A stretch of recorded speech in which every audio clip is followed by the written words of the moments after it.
pledge. Ready, begin.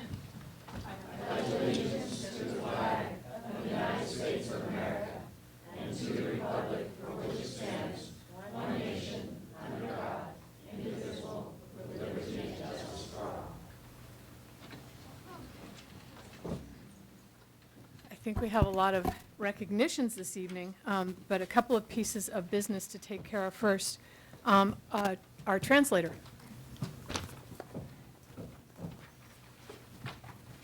Sí, buenas tardes y bienvenidos de parte de la Junta Directiva del Distrito Escolar de Santa Bárbara. Si hay alguien que necesite la ayuda de un intérprete, por favor levante la mano para darle un audífono.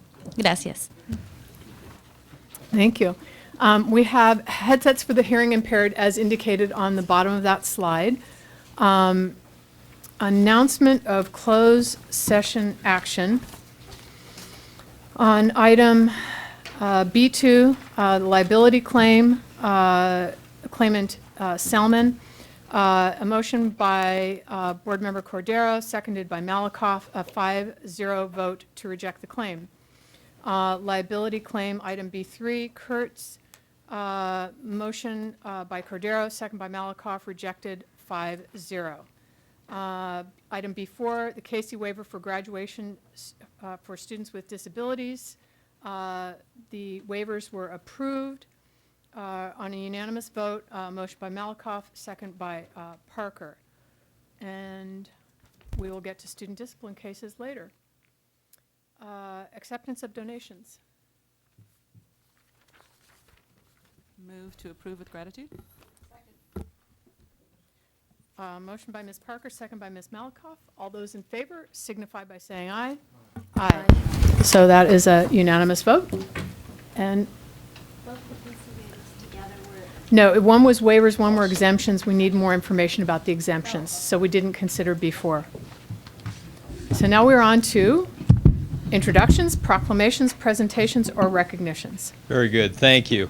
We do have a number of students that we want to recognize tonight, and then we have some employees from the district that we want to recognize. With senior activities and class deadlines, is a very busy time of the year for our seniors. We're delighted to welcome and celebrate those who could be with us this evening, and we recognize that others wanted to be here, but schedule conflicts prevented them from attending. There are a lot of activities right now. Let me talk first about community service. 60 hours of community service completed over a 4-year period is a graduation requirement in the Santa Barbara High School District. The Board of Education honored Santa Barbara High School students' top community service honors at the June 8 meeting with the City Council. That was this last Friday with the City Council. Today we honor the top 2 students from Dos Pueblos and San Marcos High Schools. San Marcos High School first, Alexa Rister. Alexa, please come forward. Alexa completed 856.5 hours. Alexa, why don't you stand on this side? I'm sorry. Alexis, right? 856.5 hours of community service with Hearts Adaptive Writing Program, a horseback writing program for handicapped students. Alexis will be attending Santa Barbara City College in the fall. And Mr. Zettel, our Assistant Superintendent for Secondary Educational Services, if you'd help me with the plaques here. Alexis, just stay right here. Daniel Munoz. Daniel? Danielle. I knew that. Sorry. Volunteered 763 hours of community service at the Page Youth Center, Friday Night Live, girls basketball, and the San Marcos High School art show. Danielle will be attending Santa Barbara City College in the fall.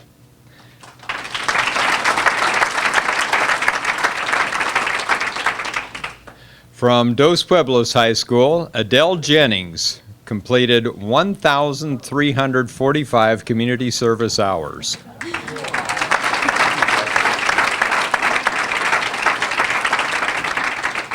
Adele, do you go by Addie? Yeah. That's it. It's not a misspelling. Addie helped raise a guide dog for the blind for Guide Dogs of America. She fostered kittens for the Animal Shelter Assistance Program until they're old enough to be adopted out. She was a zoo camp counselor. Addie also wrote cards to people who are terminally ill. Addie is headed to Cal Poly and plans to major in business.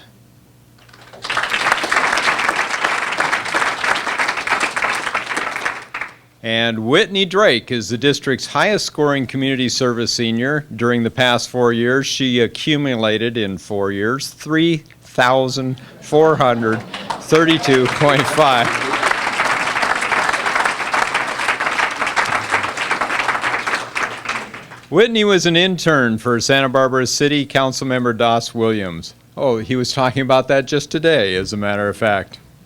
She was a camp counselor for the YMCA, secretary, vice president, and president of YMCA's Santa Barbara Youth in Government program, summer camp counselor for the Community Environmental Council's Water Bugs program, which taught children about the importance of clean water in watersheds, counselor for the Westside YMCA summer camp, and helped with the Brownie Troop. Whitney will be attending UC Davis, where she plans to major in political science and communications. Congratulations to all of our top community service honors.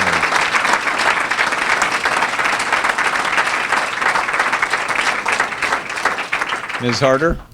I just want to tell the students that at 5 o'clock on Saturday, you can see yourself on television on Channel 17.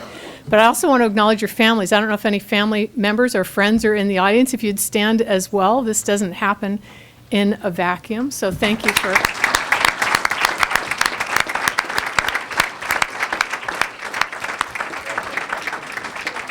Thank you for supporting your students. And I just want to point out that when you're talking about hundreds of hours like this, even thousands of hours, I mean, divide it by 40, it's weeks and weeks and weeks of free services that organizations in our community receive from young people. And I don't think that they would be able to offer the services that they do without this level of commitment from our students. So thank you very much to all of you.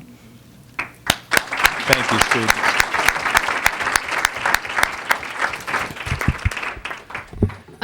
Ms. Harder, I'm sorry. I believe that you said Channel 17? Channel 18. Okay. 18. It's Channel 18 for the students. This year, 8th grade students were identified as National Hispanic Program Scholars. I'd like to go right to our National Hispanic Scholars Awards. They are all students at Dos Pueblos High School this year. Brian Alker was active in the school's robotics program. Brian, are you here? Well, he was active in robotics, future scientists, and engineers of America, and oh, I'm so sorry. These are not 8th grade students. These are 8 students. It's just the difference of an H. That's cute.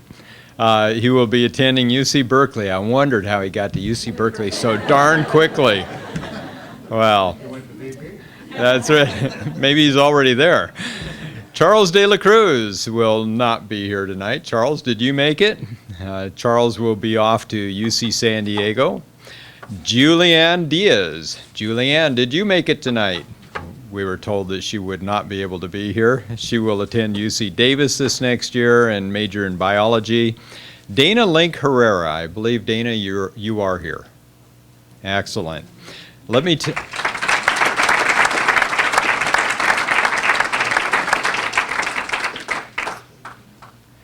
Dana is headed for Africa, where she will spend 2.5 weeks volunteering in an AIDS orphanage. In the fall, she will be attending UC San Diego, where she plans to try out for the soccer team. Congratulations.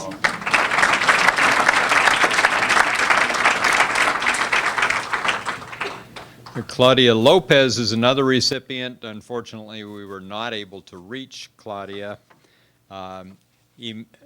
Emilio Maglione Folco will probably not be here tonight. Okay. Emilio is on his way to UCLA, where he's a UC Regent Scholar. Carl McAmis.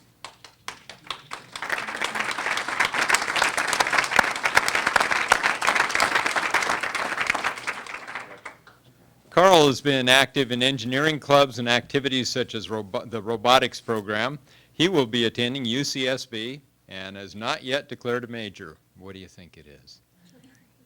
Engineering. Congratulations, Carl.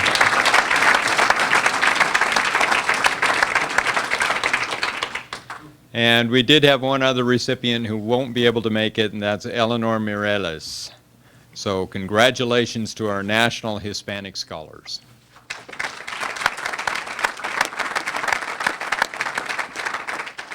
I'd like to move right on to our National Merit Program finalists and scholars.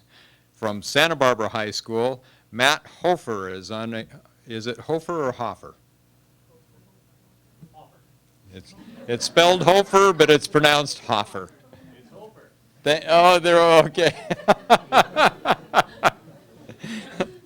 What do I know? Is unable to be with us tonight. Matt will be attending UCLA. From Dos Pueblos High School, Charles de la Cruz will not be here tonight. Charles will be off to UC San Diego, where he will major in aerospace engineering. Max Sosna Spear. Max?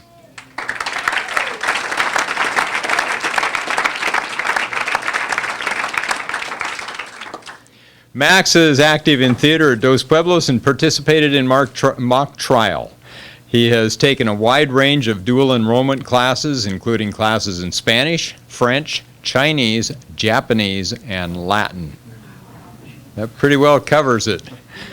He is an AP Scholar with distinction. His community service includes volunteering in children's theater, a program sponsored by the theater department to introduce elementary school children to the performing arts. Max will attend Stanford and plans to major in comparative literature. Congratulations, Max.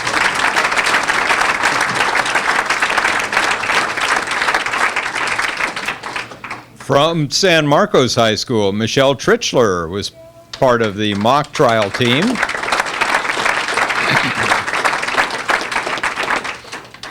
Part of the mock trial team and a varsity track and cross-country athlete. She participated in the Cosmos Summer Science Program at UCSB. Michelle was a key organizer of the Kids Helping Kids program and raised over $35,000. That raised over 35, you didn't do it all yourself. 53,000. Well, it's a math transposition. It's only two numbers. And you should have seen the events. They were amazing. For the Unity Shop this year, she's the recipient of a $2,500 National Merit Scholarship. She will attend Brigham Young University, where a full scholarship awaits her. Congratulations.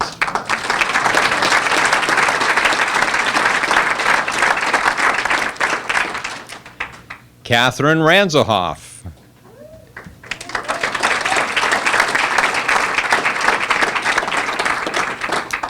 Is San Marcos High School's ASB Vice President. She's been part of the school leadership and on the tennis team for 4 years. She's participated in Junior State of America and has helped tutor other students. Catherine is the recipient of a $1,000 college-sponsored National Merit Award from Bowdoin. But it does have an I in it, doesn't it? Bowdoin College in Maine, where she will be attending in the fall. Congratulations to you.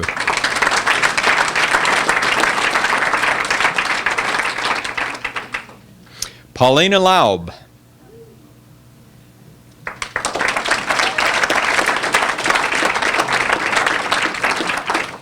Paulina is a musician who plays classical piano and guitar. For the past 2 years, Paulina has juggled her coursework while holding down a weekend job. Paulina volunteered as a summer camp counselor, and she is tutored at Vieja Valley Elementary School. She will major in literature at UCSB's College of Creative Studies. Congratulations to you.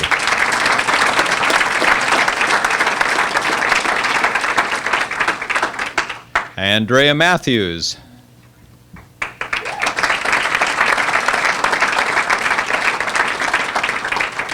Andrea is a member of the Enchante Choral Group, madrigal singers active in spring musicals, member of Speak Against Hate Club, and participated in 4 years of mock trial. This year, she was named Junior Miss for the state of California. Andrea will be attending Brown University.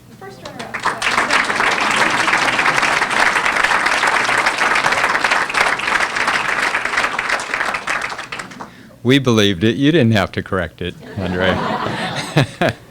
And Sierra Zuber. Oh, Sierra's not here. Well, Sierra is also from San Marcos High School and will be off to Oberlin College, where she will attend in the fall. She's been active in a number of things: Jazz Dance Academy, Earth Club, Asian Club, all sorts of things. Congratulations to all of our National Merit finalists and scholars.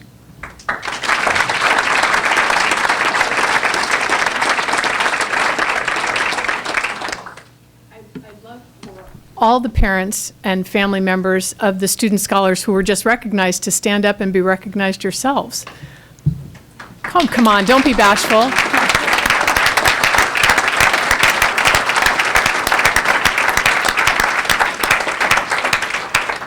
Thank you, and good luck to all of the students. I hope that you feel very well prepared based on your high school experience for whatever your endeavors are in the future. And we are extremely proud of your accomplishments. And I think we have some principals here too. Are they? I saw Mr. Turnbull. I saw We have some principals. Mr. Morgan. So thank you to their principals as well.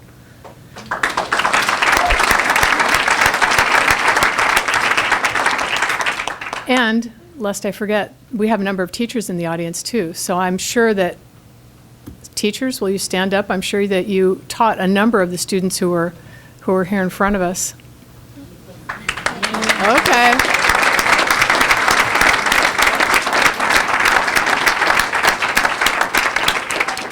Thank you. A few bashful teachers too who didn't stand. Quentin Pontic is also here, dressed in Santa Barbara's finest attire.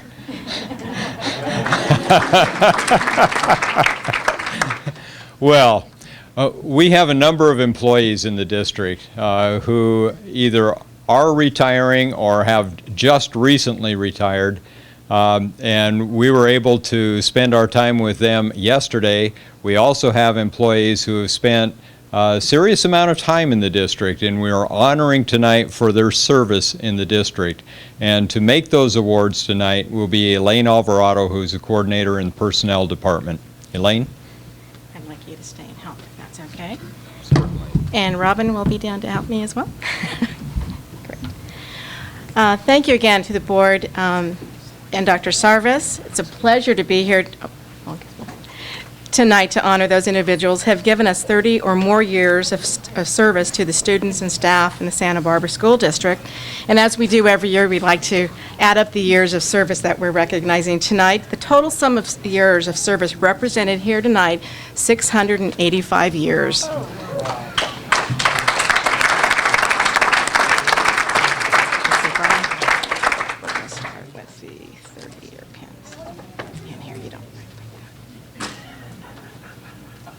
Tell me what to do. Okay. We're going to start with our 30-year service pens, and as I call the names, if you would come up here and receive your pen and some flowers and stay here, so we'll be able to recognize you in front of the camera as well. Some employees were not able to make it. For 30 years of service, we have Deborah Aceves. Don't believe she made it tonight. She's from Roosevelt School.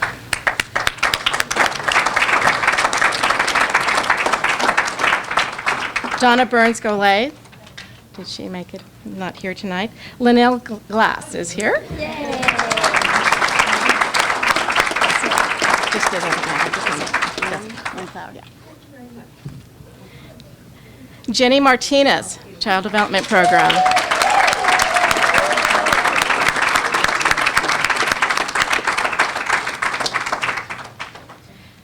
Leticia Sementales.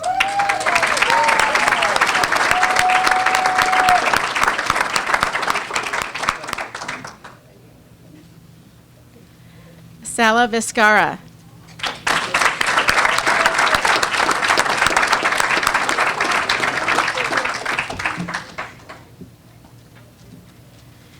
Congratulations, and thank you once again for your 30 years of service to the Santa Barbara School Districts.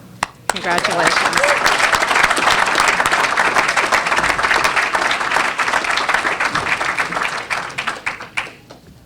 And on to our 35 years of service.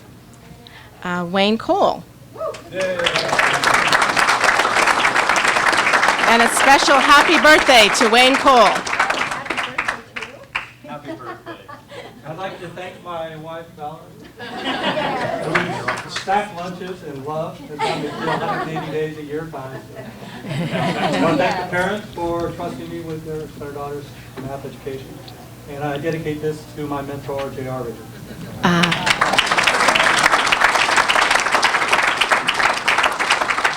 Michael Dunn. He did.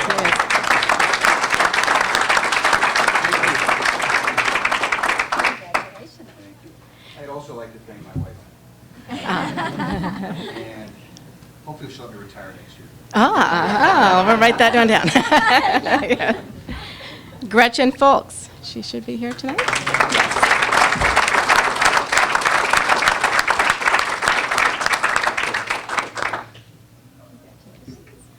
And Doris Gutierrez, Facilities.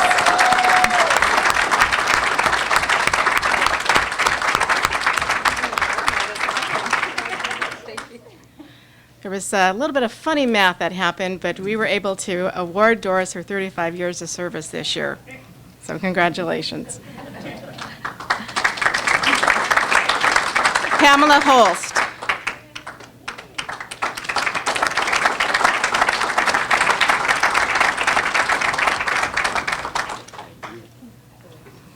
Michelle Humboldt.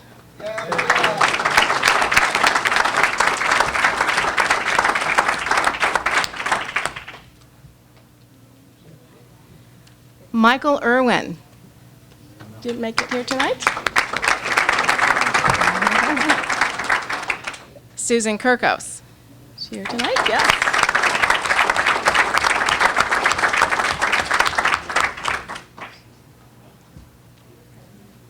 I don't believe he's here tonight. Joseph Nunez, or Joby Nunez, as we know him.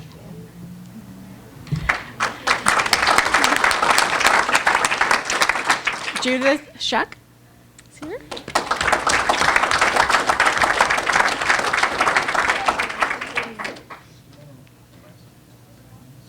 Oh, yeah, I'm sorry. It's not there. Well, we'll get the right one. I'm sorry. We'll get that one. Pam Vanderhyde. Don't believe was able to make it tonight. And Ramon Trujillo was not able to make it tonight.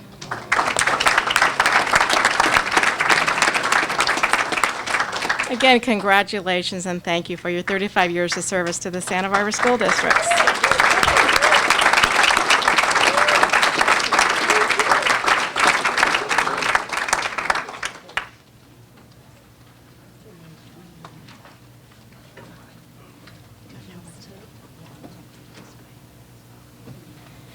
Now we're actually on to our 40 years of service with Santa Barbara School Districts, and we have 3 individuals to honor tonight. Michael Hart. Not here. Not here tonight.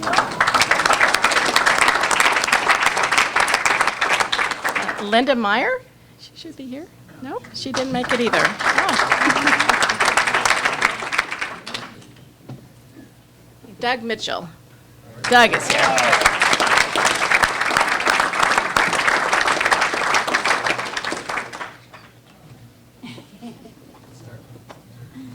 Our 40 years employees are receiving a glass apple for their services here at the Santa Barbara School District. So thank you once again.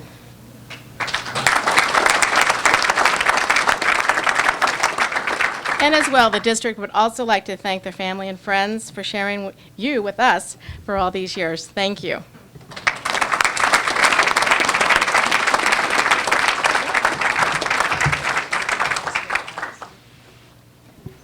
I don't know if any other board members have any words, but I just want to say to 30 years, 35 years, 40 years, I don't know how you keep it fresh. I would love to hear how that happens, but I am in awe of every single one of you. Thank you so much.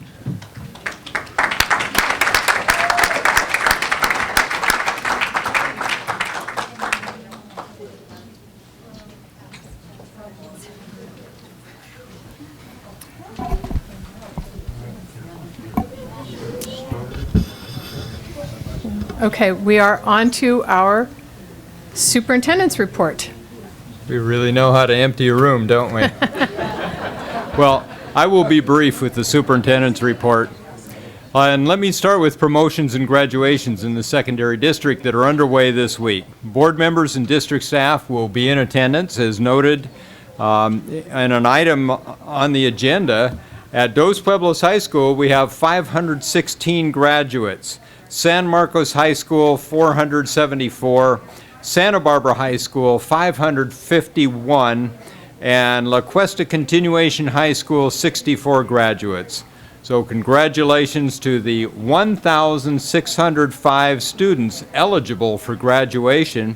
We have been climbing steadily in this number since 2000, when we had only 1,235 graduates. This is the highest number since then. And we tried to go back in our records. It may well be the all-time highest. We tried to look back at our numbers in the late 60s, and those records are just down in the basement.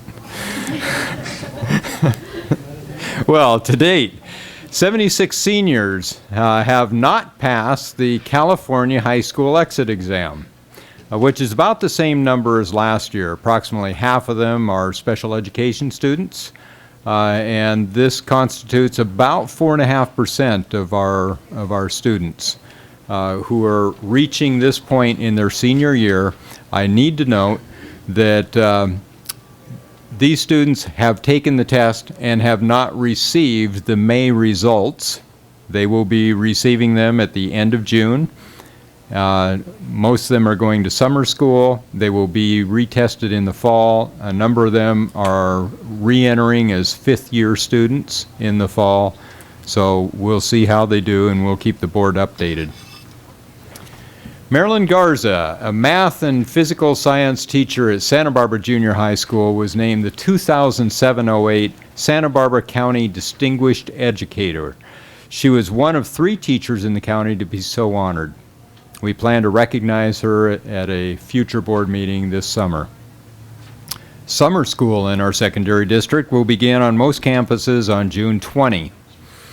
The summer school calendar and course descriptions are found on our district's website, and summer programs in the elementary district are outlined in the June 8 news release in the news section of our website. Dave Hetjunk, would you please show the website so that there's no confusion about how to find it?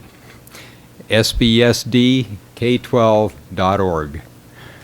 Yesterday, board members joined us in recognizing 22 retirees from the district. Collectively, this group of retirees contributed 503 years of service to the children in our districts.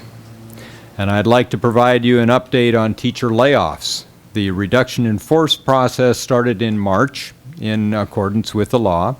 As retirements or relocations are coming in from staff, we have been able to rescind almost all of those reduction in force notices, and which we refer to as RIF notices. Right now, we are hopeful that the last 11 teachers who still have notices will have jobs in the district. And we continue to get resignations from people who are leaving the area, from people who are retiring. You know, some teachers don't want others to know until it's all over that they're actually going out, or from people who are requesting leave. My office regularly issues a report to the board called the Board Brief. This is a collection of reports and articles on school and district matters. A copy is on display in the reception area, or it can be provided through the superintendent's office. I would like to highlight just one item in our last board brief, information on the governor's May budget revision. It has a tremendous impact on our own budget for next year. Of course, the state budget will not be finalized until June or later, Often, the state budget is finalized after we finalize our own budget for the following year. We'll talk about that. We'll talk about that later tonight. That's it for the superintendent's report tonight. Thanks, Dr. Jarvis. I believe we have 3 public comments. Ms. Malakoff will call your name, a 3-minute limit with a 30-second warning. Okay, we have Frank Anderson, Les Rose, and Kenneth Locke.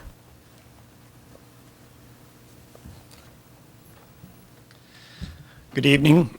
My name is Frank Anderson, and I'm here representing a group of approximately 60 parents that have gotten together in the last few weeks to form a new advocacy group for the arts within the Santa Barbara school districts. We're very, very concerned with the erosion of formal education of the arts within the district, both at the elementary school level and at the high school level.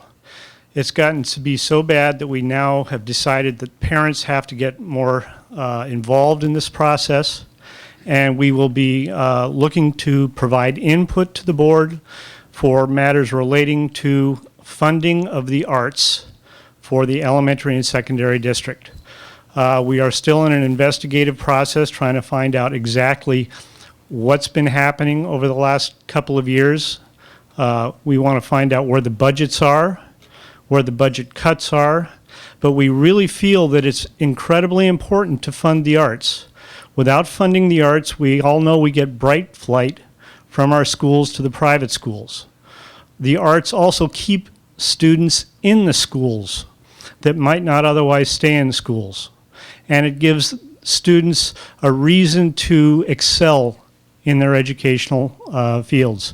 So we feel that the erosion of the arts will be a huge detriment to our community and to our students, and we want to do whatever we can to see that that doesn't continue. Thank you. Thank you, sir. Les Rose.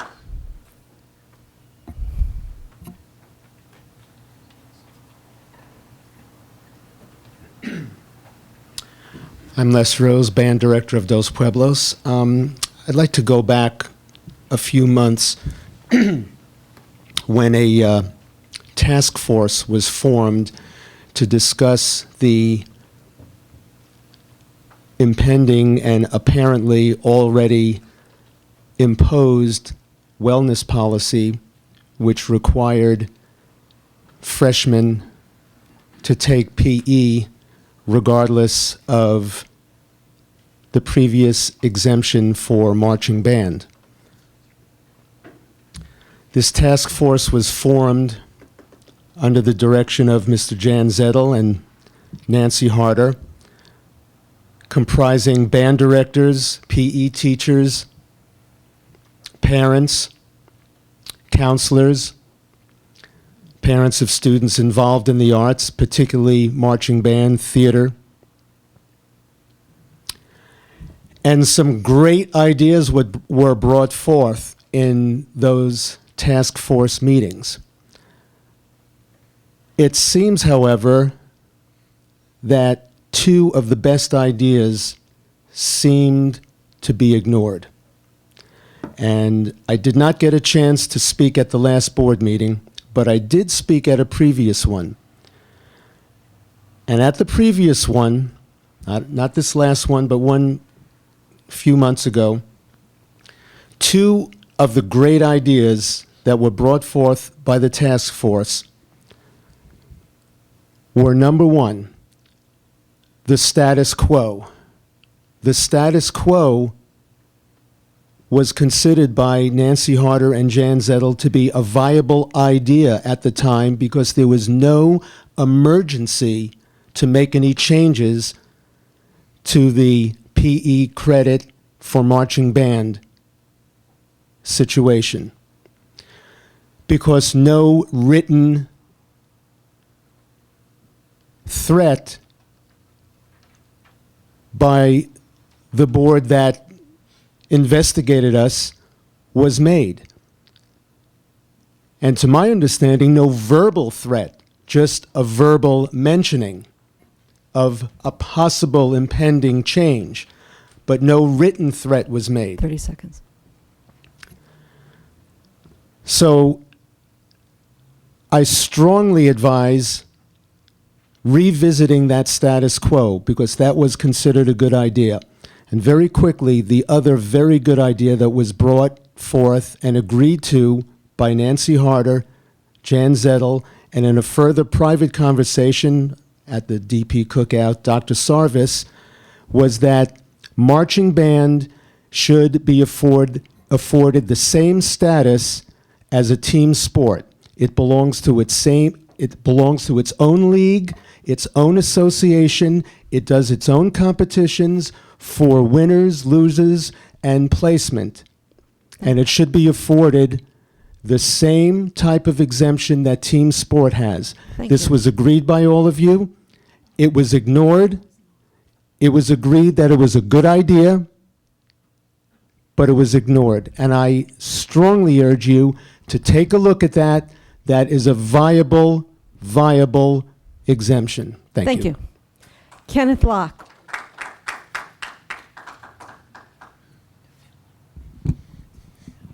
My name is Kenneth Locke. I spoke before the City Council today, did a public comment. I brought them the attention to the article in the Montecito Journal, Art World Delirium, and I don't know if you've read it. It'll give you a little background in kind of the history of the art market in relation to inflation and how the prices of works of art have increased substantially. And from my perspective, my opinion is that there is no educational value in relation to these investments. The whole workings is backwards. The object of art is not actually what is of value. The point is completely missed. There's an educational value, and it's pretty much understood in relation to not the object itself. We can actually just take a picture of it and reproduce it, and then share that picture so that children can look at it, have a visual. We don't need the actual object. What we need people that understand what these contributions that these artists have made through the history. And that is lost in the equation.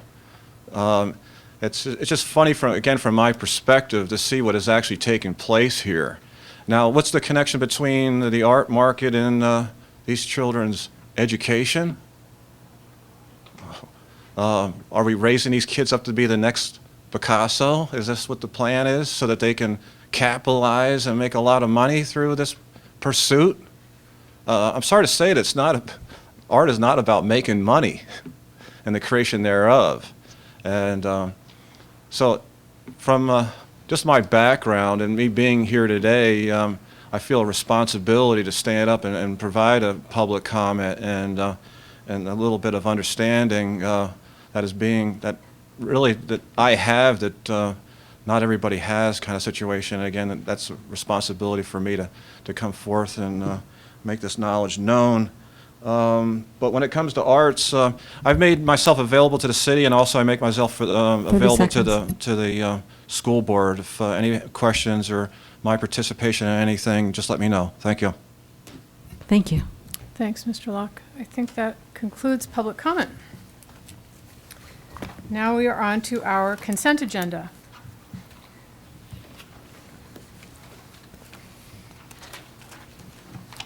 I'd like. Pull a couple. Mm-hmm. Me too, you go ahead.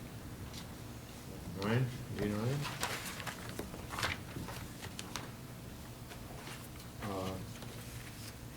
D10, D12, D14. Ms. Parker? D11.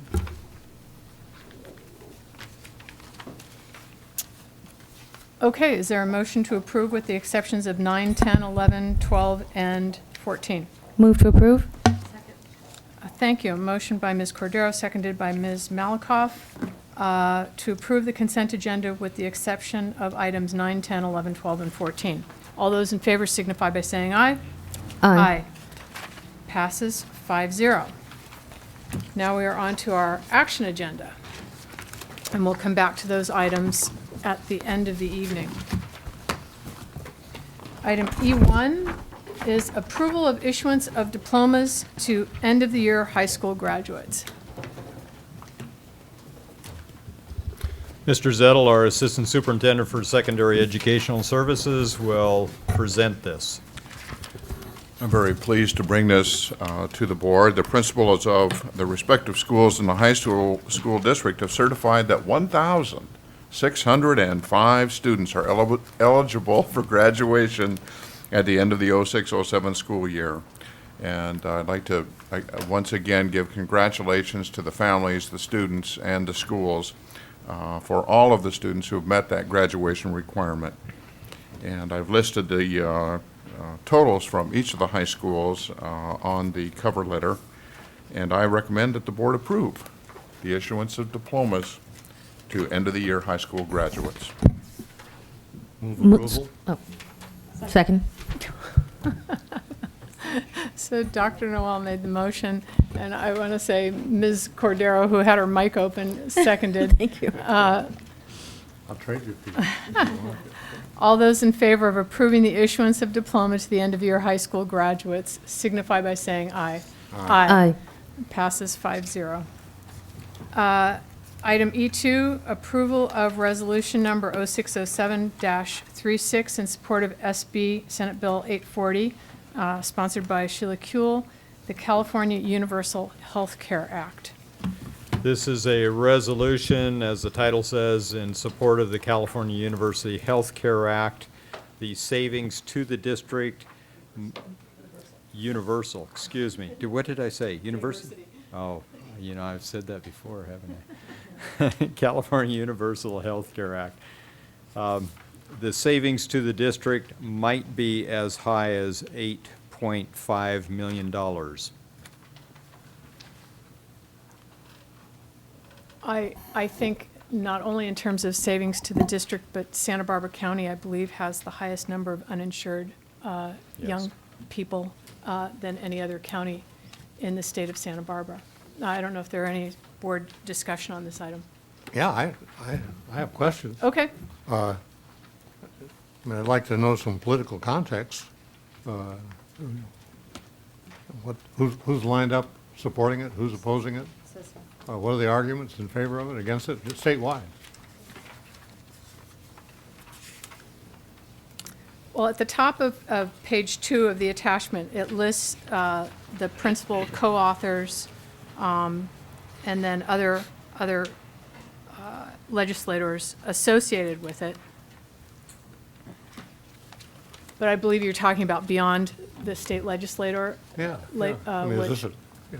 I I don't know anything about it, so I need an education. I'll be happy to share with you that California School Boards Association supports it, Dr. Noel, for whatever value that has. She's smiling because I am such an enthusiastic fan of the California School Boards Association. Well, I know they're a lobbying group, and that's the part of the political context Right. I'd like to understand. Normally, the political context is richer than one lobbying group. No question about it.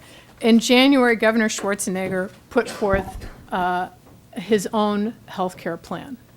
And this one was, I believe, brought forth in February in response to that. There are a number of initiatives that are out in front of the public right now, and this is the only one that calls for, that would create a single-payer health care system for all California residents. So voting yes on this would be a vote in favor of a proposal that was put forth in opposition to the governor's proposal, or as a substitute? As a substitute for. And then the other proposals are permutations on what's already present, increasing healthy families or expanding Medi-Cal, that sort of thing. So it would align this board and this district with the opposite of the governor's position, or not the opposite, but with a contending. I would say. That's what I hear. That's what I hear. Contending, I think, would be the better yeah, word, because yeah. it includes some of the elements that the yeah, governor has yeah. put forward. Okay, thank you very much. Any other discussion, comments? Move to approve. Is there a second? Is there public comment on this? I believe there is. Me too, yes. Brian Tangway. Thank you, Ms. Parker, for.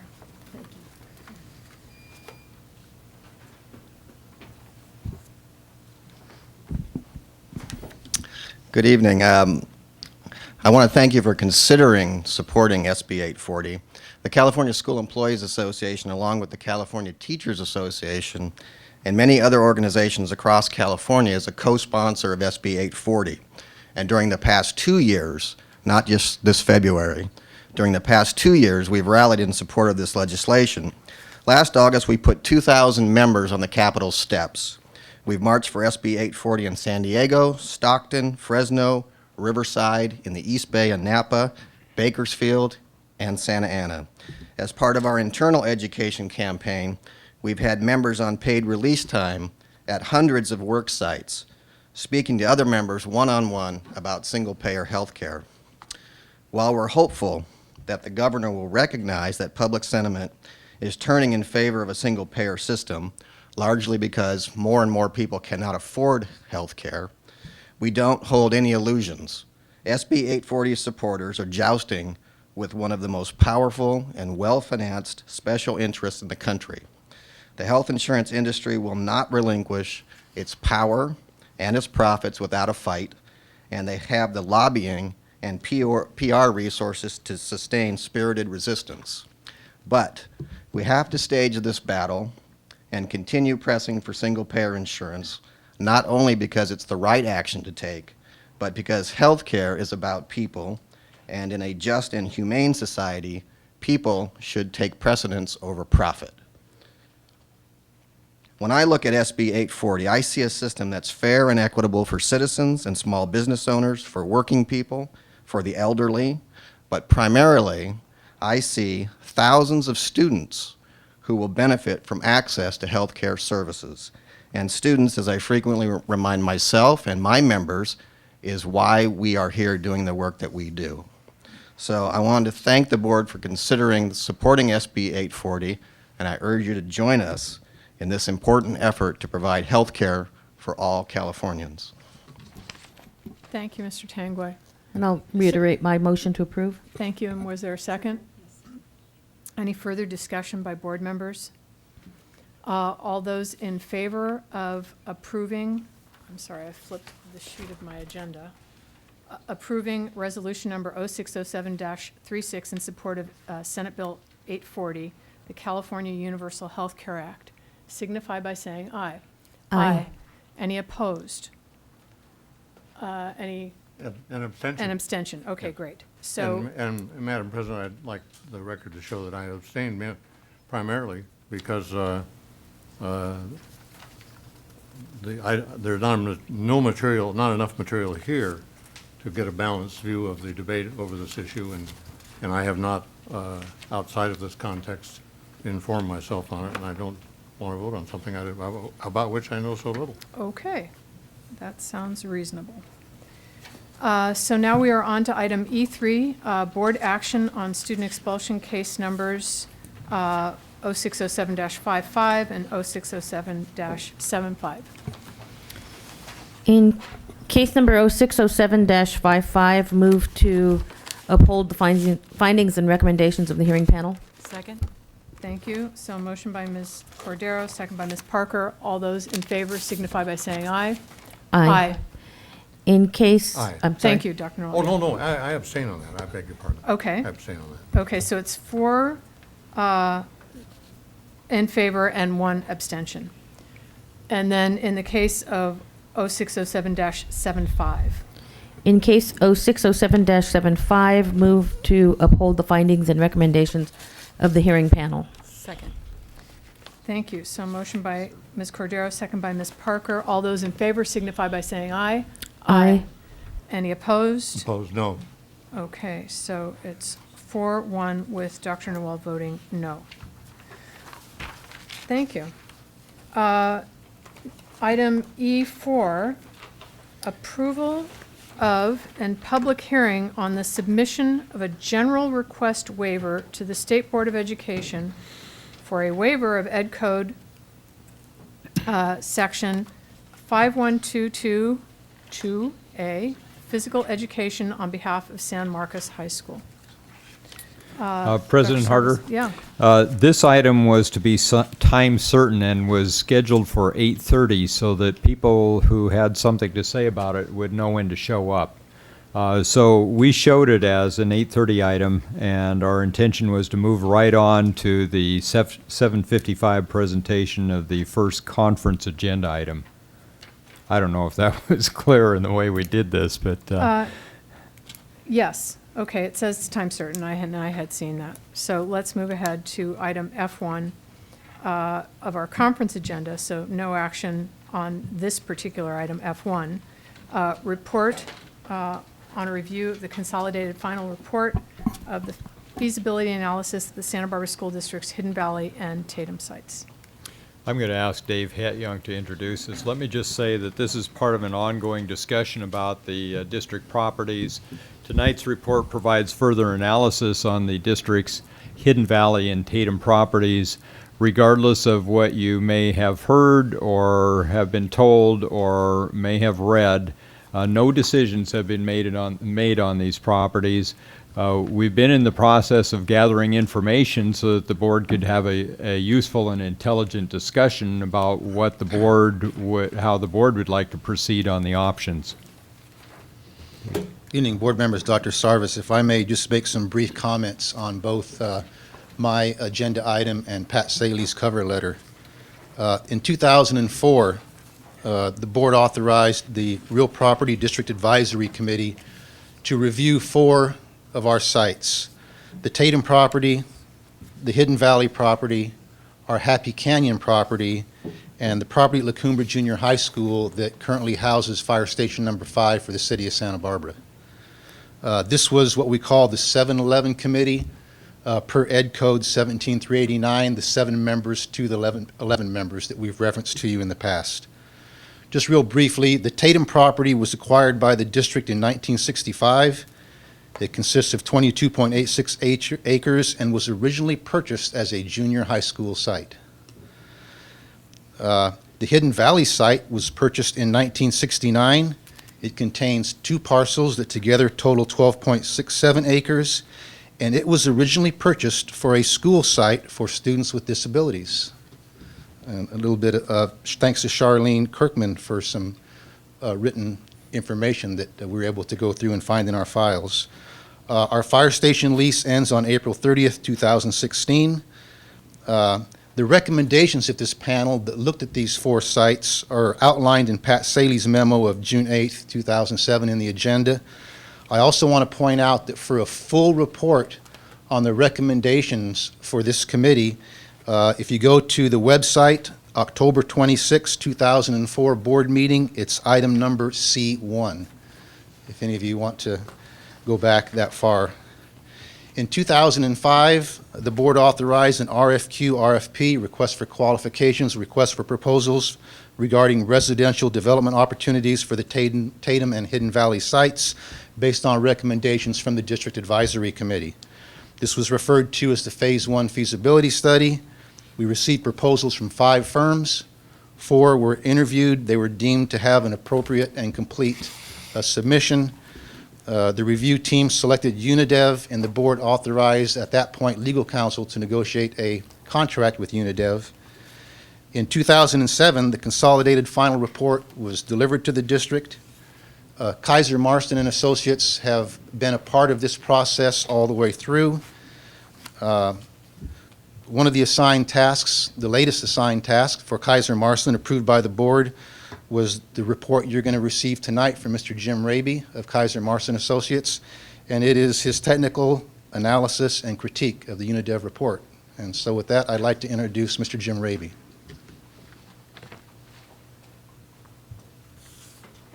And while Jim's coming up, I'd like to note that, again, that the feasibility analysis conducted by Unidev is on the district website. Thank you, Dr. Dr. Sarvis. President Harder and board members, my name is Jim Raby. I'm a principal with Kaiser Marston Associates. We are a consulting firm that represents primarily local agencies, cities, counties, redevelopment agencies. We also work with school districts and universities in evaluating and working with them on real estate projects, real estate disposition. I've been working with the school districts here as part of the task force and looking at the surplus properties. Part of your team that issued the RFPs, went through the selection process, selected Unidev to be your consultant on this assignment, and I've been part of the executive committee overseeing and providing input to their project over the last 2 years. What I was asked to do after their report was submitted was to take to review it, take a critical review primarily at the market value findings, but not necessarily the workforce analysis findings. The workforce projects are really very specific to the pricing of those units, and so that answer is very specific to their tasks, whereas the market feasibility work that I've been asked to do is much more traditional real estate analysis.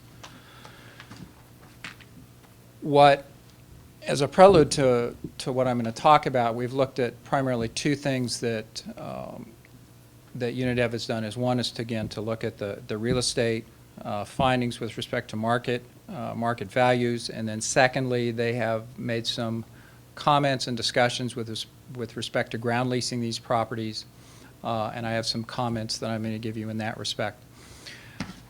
Unidev, I think what is also important in their feasibility study for you as board members to look at is they have made some summary overview and findings as to looking at real estate, not just as real estate, but how it affects your ability to provide educational services. You are not a real estate entity.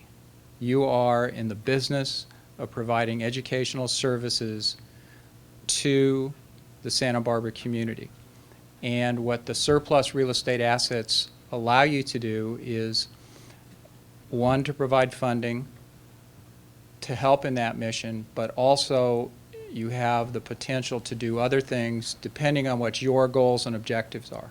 And so those are things that I think you need to think about as you deliberate over time as to what to do with your surplus properties. And I think it was very good of Unidev in their analysis to provide you with that input to stimulate your thought processes as you deal with the surplus properties. So with that in mind, I looked at two things. One, the market value of these properties if you disposed of them at their highest and best use, which is for residential use. Unidev assumed for the Hidden Valley properties that you could put 72 units on there, taking into account density bonus, having to provide affordable housing.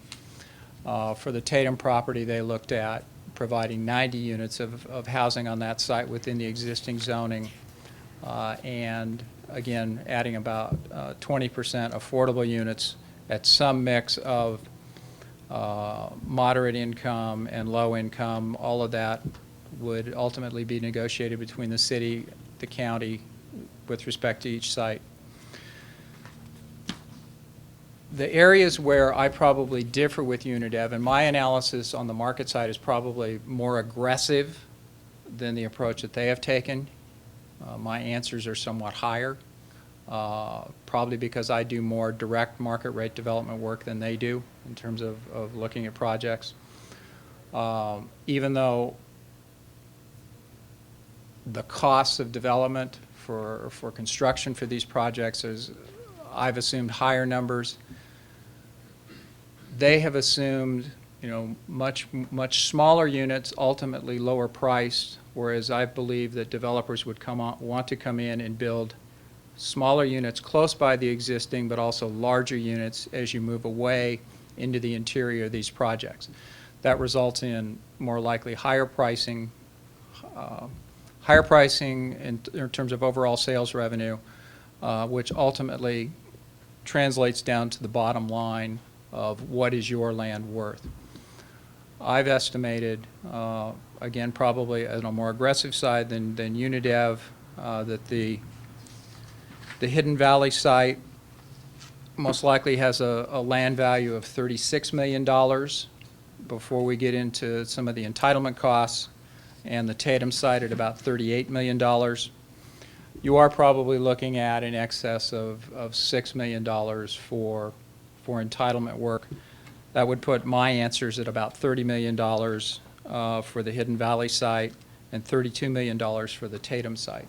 That's about $6 million higher, or about 20% higher than the UNIDEV findings. But again, I would say that the UNIDEV findings of market value for these properties are probably at the conservative lower end. I'm somewhat more aggressive. I'm probably at the higher end, but that probably gives you a fairly good range of potential value for these two sites. Now, one of the other things they talked about, and I think, and this was direction from the board, and it's direction that we would give, or recommendations that we would give to most of our public clients, is that for the most part, you do not want to sell property. You would like to hold it as long as possible. You would like to get lease revenues, be able to recapture those properties in the future. The problem in that regard with respect to for-sale residential product is that home buyers are skittish about buying primary residence on leased land where they might at some point in the future lose those properties, and there will be a discount, and the research and the analysis that we've done in the past bears that out. What I've done here is to give you some explanation of why that occurs. One, land lease payments are not tax deductible, whereas mortgage interest is. That is one of the things that will drive values down. The fact that the potential for not being able to keep the property forever and ever causes some people not to be interested in that. All of those will reduce the value that you can get from the property, but over the long haul, the land lease still comes close to may make that up. There's still a lot of work that we're going to have to do if you go down that path, just to see how those things break. The other thing that UNIDEF proposed is a somewhat innovative capital lease program where they take a large part of that lease payment up front, and then there's a small ongoing lease. And typically when I look at capitalized lease programs, I find them to be inferior to a more traditional lease, and which is what I in fact expected to find here. But when I analyzed what they were proposing with the capital lease program and then a small increasing annual payment, from the district's perspective, that may in fact work as well as a traditional ground lease, particularly if we can invest those funds in some not highly leveraged or risky investment, but something better than a passbook account. There seems to be a lot of potential there. The other thing, and I'd probably have to defer to Mr. Price on this, is that if you sell the property, that's a capital event. It can only be used for capital purposes, whereas a ground lease can be used for ongoing. If we can get even those capitalized payments in some kind of long-term investment contract through a lease, that will probably still be able to be used on the operating side, but that's a legal issue that Mr. Price and I will probably need to discuss. So that's a quick overview. I think that, while the UNIDEV report is very difficult to read, I realize, it's very complete. I think the market rate, the market analysis findings are conservative, but I think they're realistic, but they're conservative. The workforce housing analysis, one of the reasons I was asked to review this is because I don't do workforce housing. I'm somewhat independent of that. There were concerns that there might be a bit of a bias there on their part. I don't think that's the case. I think, like I say, I think their findings are valid. They're just conservative. I'm somewhat more aggressive. So with that, if you have any questions, I'll turn it back over to Mr. Het-Young. Thank you. Thank you, Mr. Abe. I'm sorry, I'm writing and not responding. Questions by, I just want to briefly state that this is what we considered on our part from staff to be the starting point for the board to have many discussions over however meetings you choose to talk amongst yourselves and come to any conclusions you may in the future on direction you want to give the superintendent or staff for additional information or next steps that you would like us to do. thanks, Mr. Het-Young. Board questions so far. Dr. Noel? Yes, I'd like to have you repeat the point you just made about the use of the monies. One on the one hand from outright sale, on the other hand from ground leases, and on the other hand from the capitalized lease program. Okay, this is a bit of a legal question, which I'll ultimately defer It is to very much Mr. so, yeah. Price. But it's my understanding under the law under which U.S. school districts operate that if you sell property, if you in fact sell it, that's a capital event, and those monies can only be used on the capital side of your ledger. But if you lease property, you may use those funds over time as part of operating or for capital purposes. I believe that... Does that mean, maybe you're not the right person to ask, does that mean the unrestricted general fund? Yes. Now, I believe that if you lease this property to a non-profit development entity that is affiliated with the district, and you received capitalized lease payments that you, and Craig and I, Mr. Price and I have had some early discussions. We haven't discussed this for at least a year. But if you took those monies in through that nonprofit on a capitalized basis, but it's a ground lease with the district, and those funds were invested in a long-term contract, so they're not immediately available, they would still fall into the ground lease category. But I think there's still some legal research that we need to do there, and that would let you still get the benefit of the lease even though you take the upfront capital payments. That's a non-legal opinion. Thank you. Mr. Ribby? Yes, On ma'am. page 4, there's the mix of units, and you said that's related to existing zoning, but in fact, would existing... No, I'm sorry. Yeah. Are you? Well, I shouldn't have interrupted. I apologize. That's okay. The existing zoning wouldn't, in fact, lay this out so clearly. No, the question what my discussions with UNIDAV on this matter were that in their discussions with the community groups, they perceived that for a project to go forward, it would have to very much mirror the housing sizes of the communities that are immediately around them, other than the affordable units, which we have done is very small, and they'd probably be duplexes that would still be about 2,400 to 2,500 square feet. It's not that the zoning per se says that this would be the size. This is my estimate from a developer's perspective as to how somebody might come in and try and do a mix of units that has the smallest units and the smaller for sale product immediately adjacent so that it somewhat matches the surrounding community or the community that surrounds these sites. And as you move away from that, then you can go to larger units so it doesn't appear that you're overwhelming the adjacent neighborhoods. It's a valid concern. But if we wanted to have more workforce housing, for example, we are permitted to do that. Would it just affect the bottom line? Well,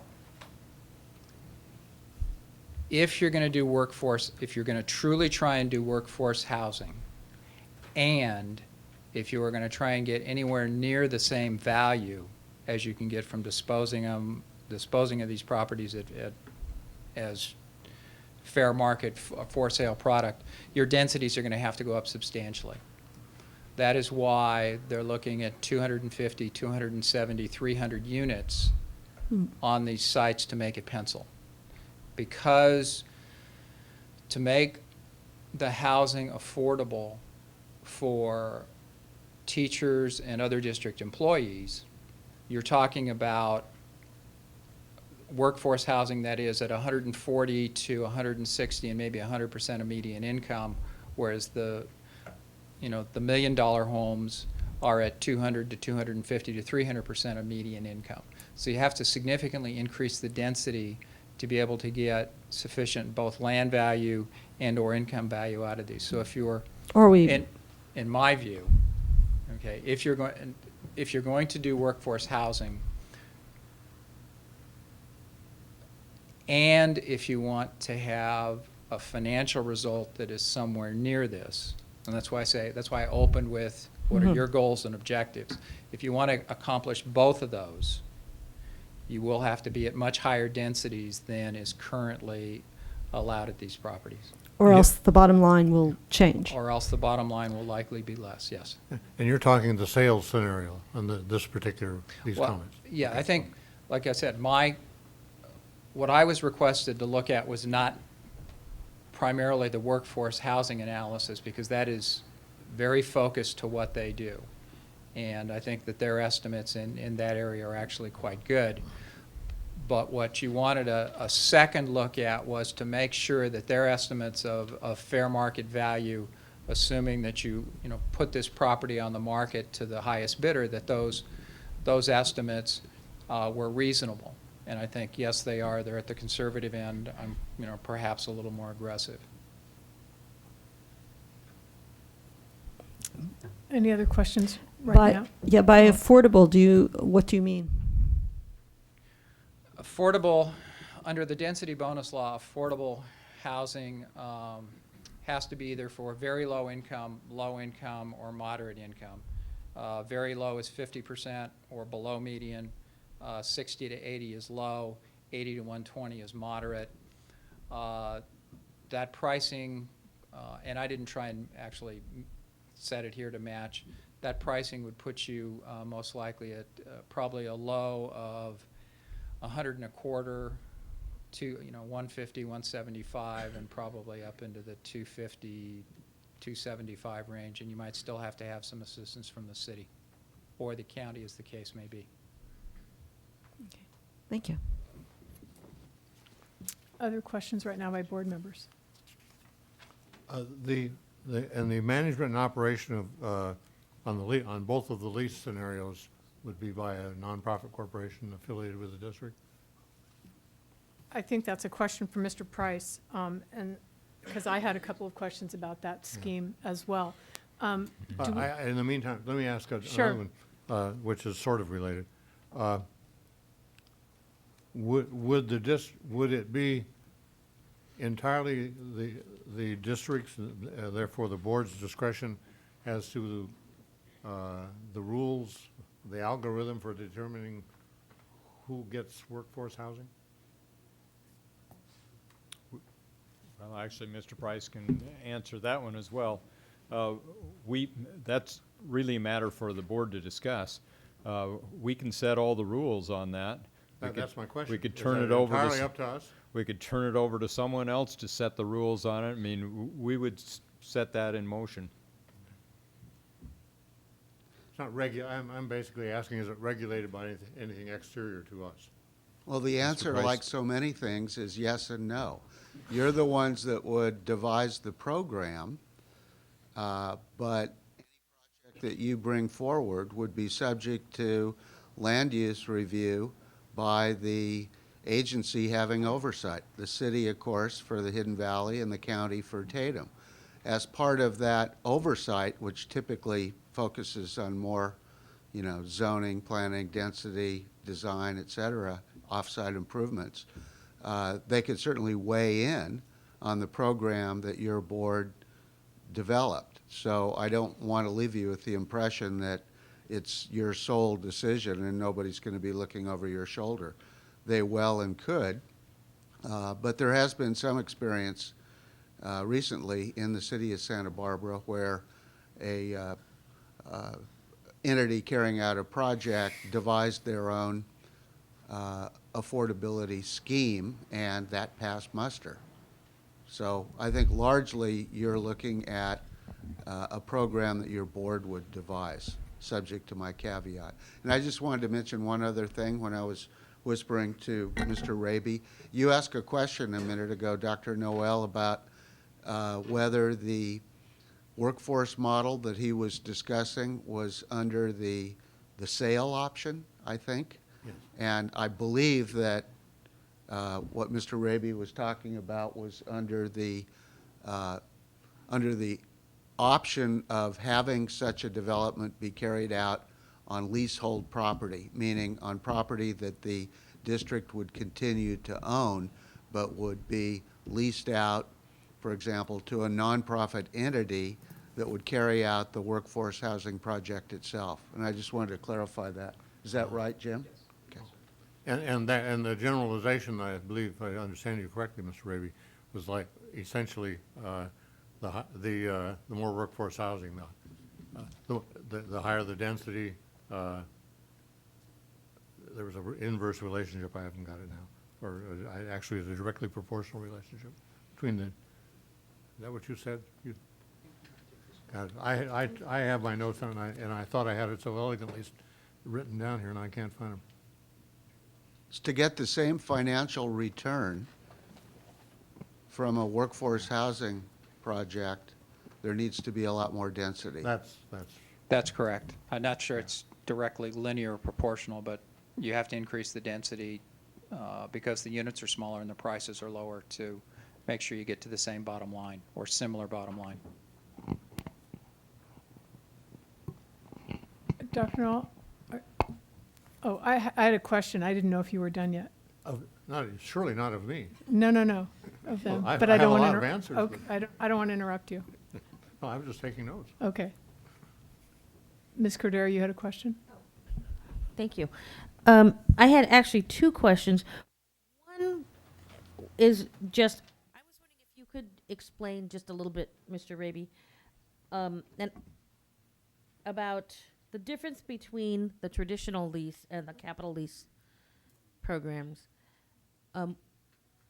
And I know that's probably more complex than what you may want to go into at this point, but if you could just sort of touch on the in a traditional lease, what you collect every year is anywhere between a low of 7% and a high of 10%, depending on the lease, depending on a whole series of things.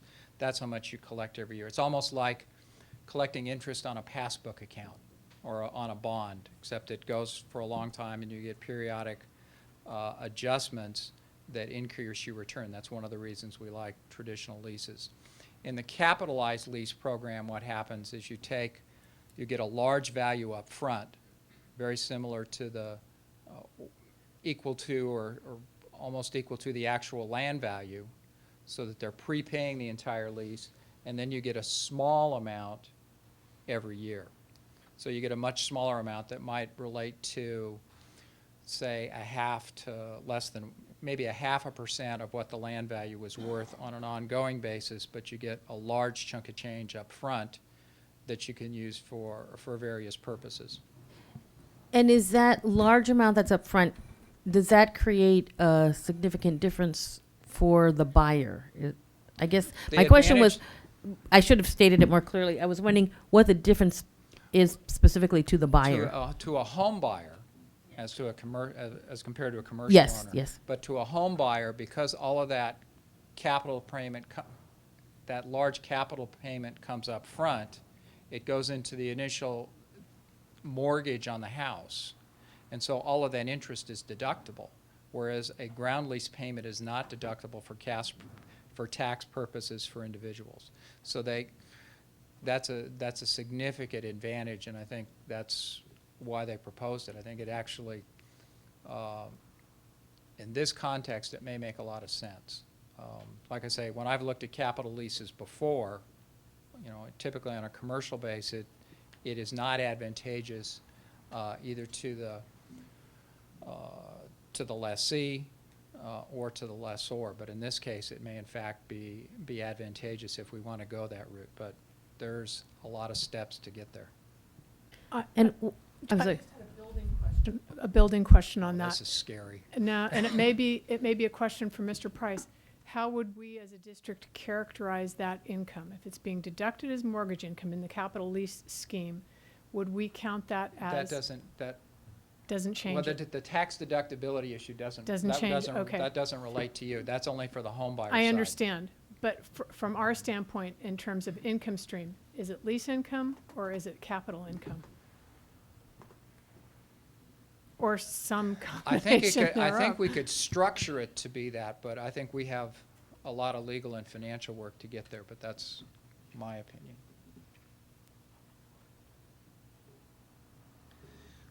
It takes two microphones to answer this question. What Mr. Raby is describing is not artifice in order to create a lease out of a sale.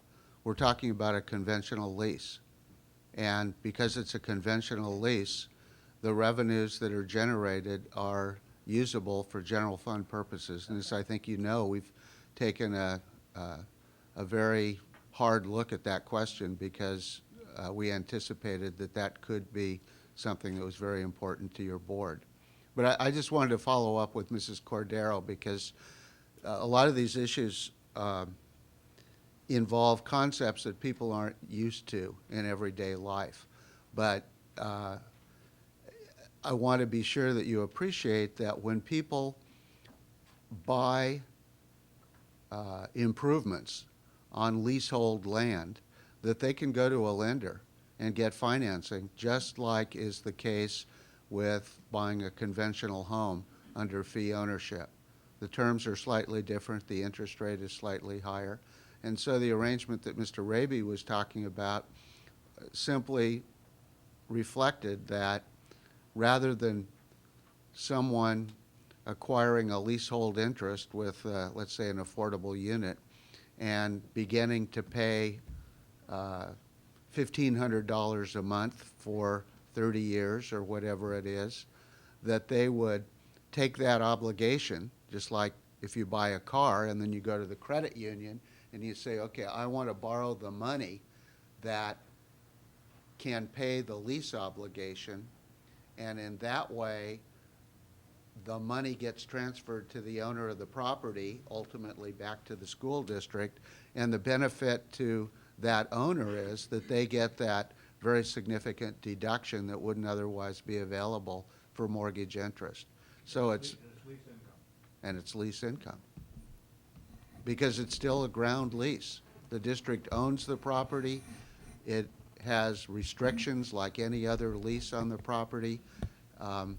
And I think that it would be, I can't imagine that it would be construed as something other than a lease. Years ago, there were a lot of attempts by various entities to get around certain restrictions and do lease-back type things. And because there was artifice in that, there were restrictions that were ultimately placed on that by the legislature. But in this case, we're talking about a straight lease with financing that benefits the homeowner or the lease purchaser by being able to give benefits to that person that a straight annual lease payment would not do. Okay. Go ahead. Yeah, just one quick clarification, and then I just want to ask my second question, which I think is going to be really quick. I wasn't so much questioning whether it would increase the cost to the buyer as much as Mr. Raby, in the analysis suggested that the lease option is already somewhat, well, potentially fraught with some complications because buyers are less inclined to purchase units on leased land. And I was wondering, my concern was whether the additional amount of capital that goes into a capital lease program would be any further deterrent. And it sounds like it wouldn't No. because of the I way don't that believe it's so. No, it's- that it's handled. So that was actually the whole basis for my question. The other question that I had that as I said I think is fairly simple is you mentioned the percentages for low, very low, and moderate in housing, low income housing, moderate income housing, very low income housing, and I was wondering on our two properties, one is within the city limits and one is not. Would the Hidden Valley does it change which area or what would be the median? For example, would the Hidden Valley property be based on city median income, median housing prices, or median income, or would they all be based on a regional? Well, it starts at the county level. The county, but the city, Santa Barbara's a charter city? Yes. Santa Barbara's a charter city, probably has more leeway in how they set some of those rates, and they actually could use a slightly different schedule. But for the most part, most cities adopt, the county rule, not the county rules, but the county median income and the percentages therefrom. Occasionally, a city will use its own schedule, but it has to get approval to do that. So most of them just use the county schedule, so those would be the same. I think, Ms. Parker, do you have a question? Well, Mr. Price answered a lot of my questions already, but one thing that I've been curious about that I don't know if we've had any follow-up yet is I believe we already have a sort of local example or two of this, and Goleta Union has developed property in this way just next door to us, correctly? Is that correct, I should say? Yes, I believe that the Goleta Union-owned property is just a short distance west of the Tatum property. Because I would be very interested in finding out more details about what they did and what their process was. And that's one example. It's although people are not very familiar quite often with doing residential developments on leasehold, it is done at a variety of locations in the United States. Most typically, it's government entities that do it, universities, Native American land owners that don't wish to give up their fee. And in addition to that, it's also done more commonly than in other places in very high-priced communities. So you see, for example, in Orange County, there's been a good deal of that has occurred. The entire Irvine Ranch was originally developed on leasehold. There's been leasehold developments down along the Rincon. And so we have a number of models to look to. And just as an interesting sidelight, the state of Hawaii was largely developed based on leasehold property. And in the United Kingdom, most ownership, I believe, still remains in leasehold. It's really a question of people familiarizing themselves with how that works. And then just the last comment, part of the reason that people are going to be willing to pay less for a leasehold is that they don't get complete ownership of the land. The district still owns the land, and under typical arrangements, at the end of the term of the lease, whatever that is, the district retains that ownership and can convert the use of the land to its own purposes. So naturally, there is going to be less willingness to pay the same amount of money as one would pay for complete ownership. By the same token, however, that in and of itself creates an element of affordability, even for a market rate leased property, because if the district is only able to sell the market rate leased property for, let's say, 70% of what a outright sale would bring, that would create a significant amount of affordability in terms of the pricing in this community. Can I ask a quick follow-up to that question? Yeah, We have two public speakers, and then we have this Oh, time certain this one will item be, sitting waiting. I think, very quick. I just want to follow up on, at the end of the term of the lease, if the district did decide to reclaim the property, would the district have to compensate for any structures on that property? That's a very good question. The answer is no. Under a typical lease arrangement, at the end of the lease, the lessee leaves the property and the improvements become the property of the lessor, in this case, the district. However, that creates problems, or can create problems, for the lessor, as well as the obvious problems for the lessee. It can limit the incentive for keeping the properties up and for reinvesting in the properties. And so there are different means that can be employed in fashioning a lease that are intended to deal with that problem in a way that would perhaps allow for either extensions or for a partial payoff of the value of the improvements, so that you are providing incentives to maximize the upkeep of the property, and you're also adding value for the lessee, which in and of itself creates additional value for the lessor when these places turn over and are resold. Ms. Malakoff, you've been waiting. I have a bunch of questions. I'll try to be quick. In the UNIDEV lingo, they call this the workforce and market rate housing on a ground lease. It's called a hybrid model. I believe that's what they refer to it as. Yeah, they had an intermediate stage that was created substantially smaller amounts of revenues, I believe, yes. And that had some of the workforce, I think it was a split of half of the site was market, half of it was workforce, all of it could be on the leasehold.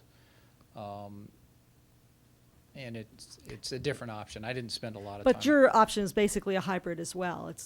It could be considered that as well. Is that? Well, well, hybrid. No, it's not. The context of workforce as opposed to affordable housing, I two see. different I see. classifications. The workforce housing is It's pretty different. much 120 to 200% of median income, and your affordable housing is 120 and below. So Okay. they're two different. different, yeah, they're two different classifications. So with the affordable, would you hire a developer that is for the two different developers, or one for-profit developer, or do you hire a nonprofit? How does that work? Yes. Any of those? You could use any of those. Most, if you would probably, if you're going to go, whatever path you're going to go down, you will probably set up some type of nonprofit development entity to initially lease the property and serve as a buffer between you and the rest of the world. That then might have an entity that's both either a profit-making developer, or it could also be a nonprofit developer, or it could be an owner's rep, similar to how UNIDEV works, and a couple other companies, public-private ventures. They work on sort of an owner's rep basis, working directly for the nonprofit, or you'd have a partnership with a for-profit developer, and there's multiple structures that would work. And each property would have to be separate. Which? The Tatum and the Hidden Valley would be totally. They'll have to be separate legal entities, obviously. Okay. With because they're different. Yeah, but it could be, Okay. in fact, the same physical entities that are doing the work. Okay. I guess my other questions are more about where we're going, what our next step is. So that's. I have one just really quick. From the standpoint of the lessee, you say they can finance the upfront lease amount. Yes. And the tax benefits are identical to financing a real estate purchase? It's a straight, it is a leasehold mortgage. So it's no different, it is, for tax and lending purposes, it is no different from a mortgage on fee land. We have two public speakers, I believe. Oh, I'm sorry? No. Okay, Mr. Gary Earl, followed by Charles Kent.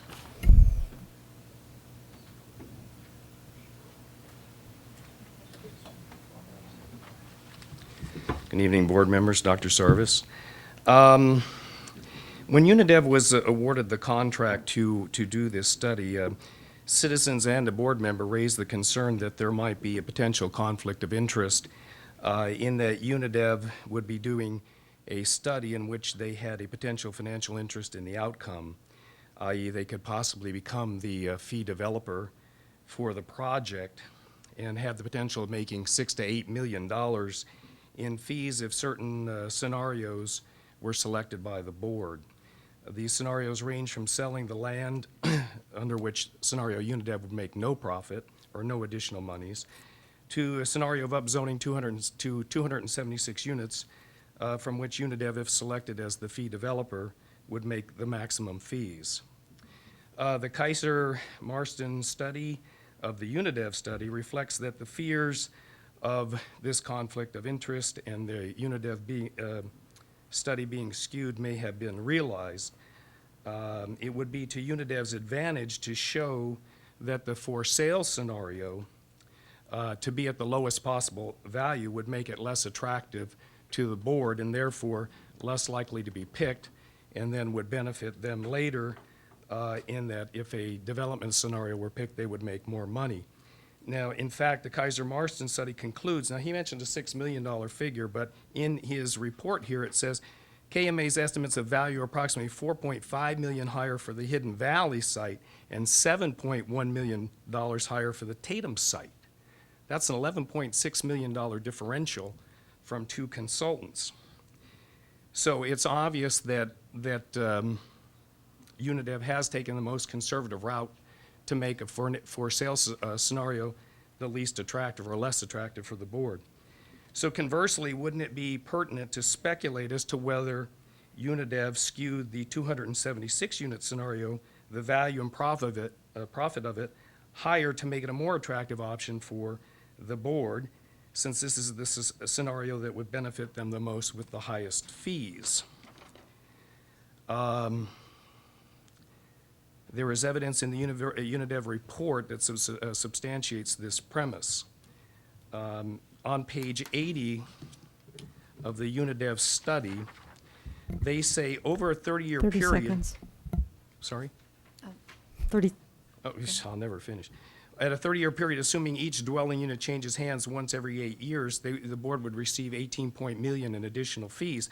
But this assumes a holding period of 8 years, and that's unrealistic on equity restricted properties. It would be much longer than that, possibly double. So I'll be quick and say if you double the holding period, you have the profit to the board, which would make the value of the 276 unit rezone worth $9 million less.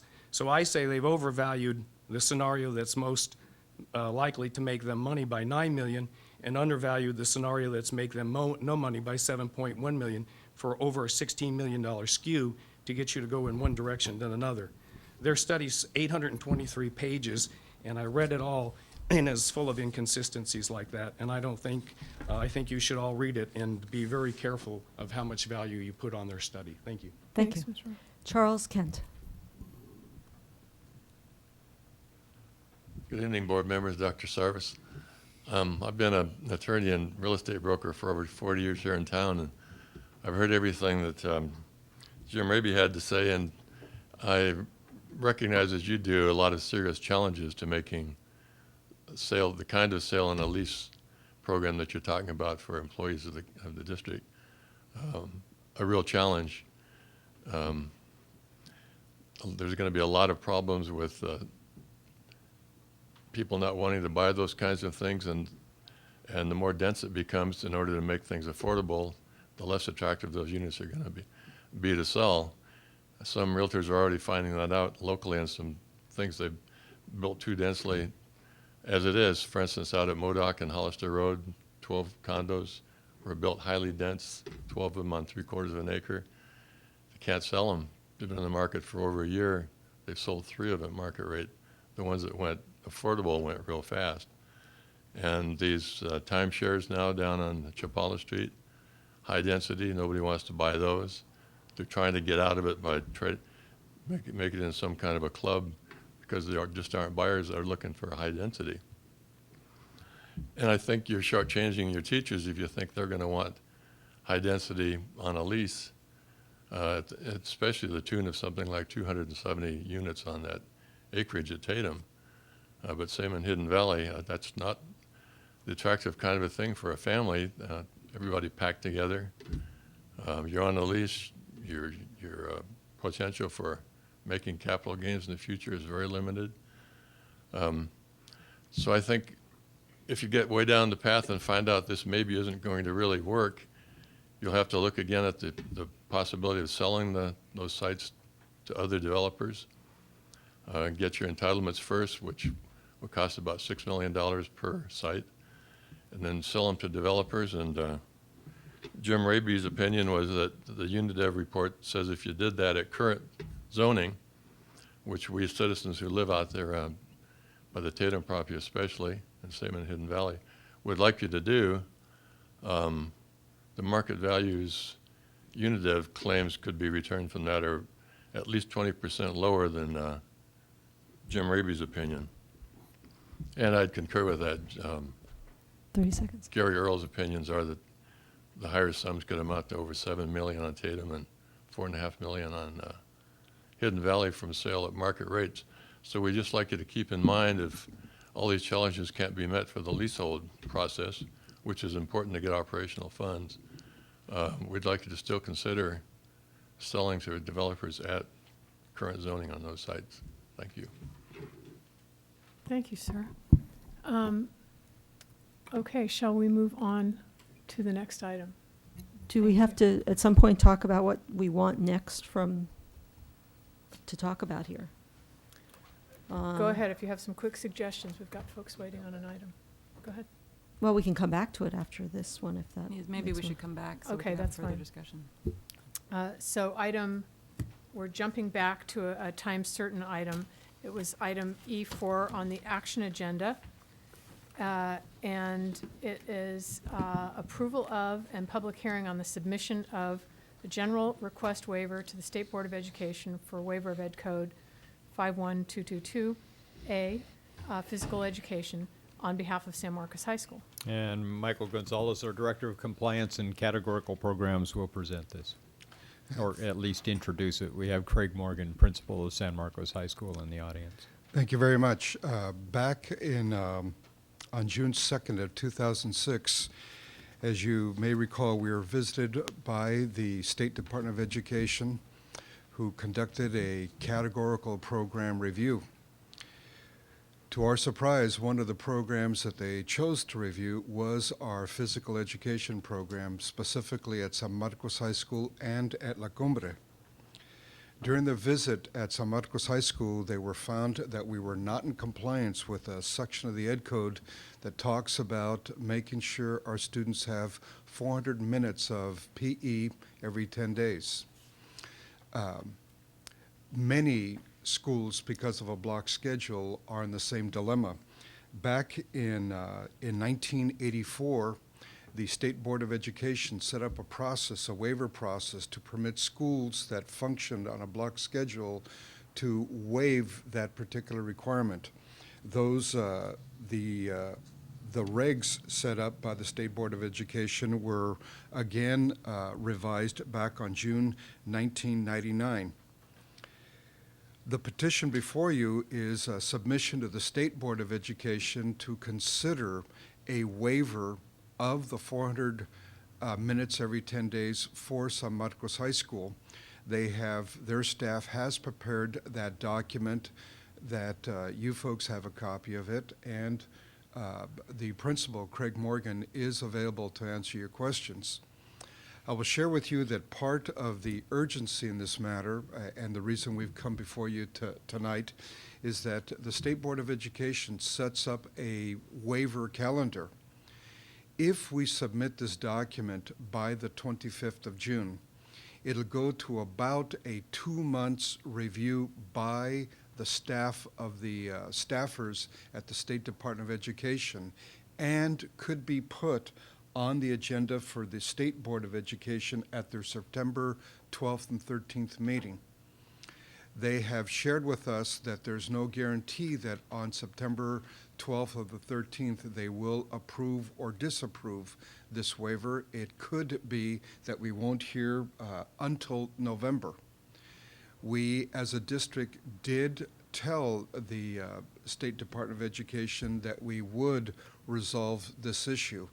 And the thinking right now is that the best way to immediately resolve the issue is to seek a 2-year waiver. And that's what we're presenting here before you this evening. Okay? Thanks, Mr. Gonzalez. I suspect that board members have particular questions about the proposal. So I think it might be very helpful if Mr. Morgan joined you there.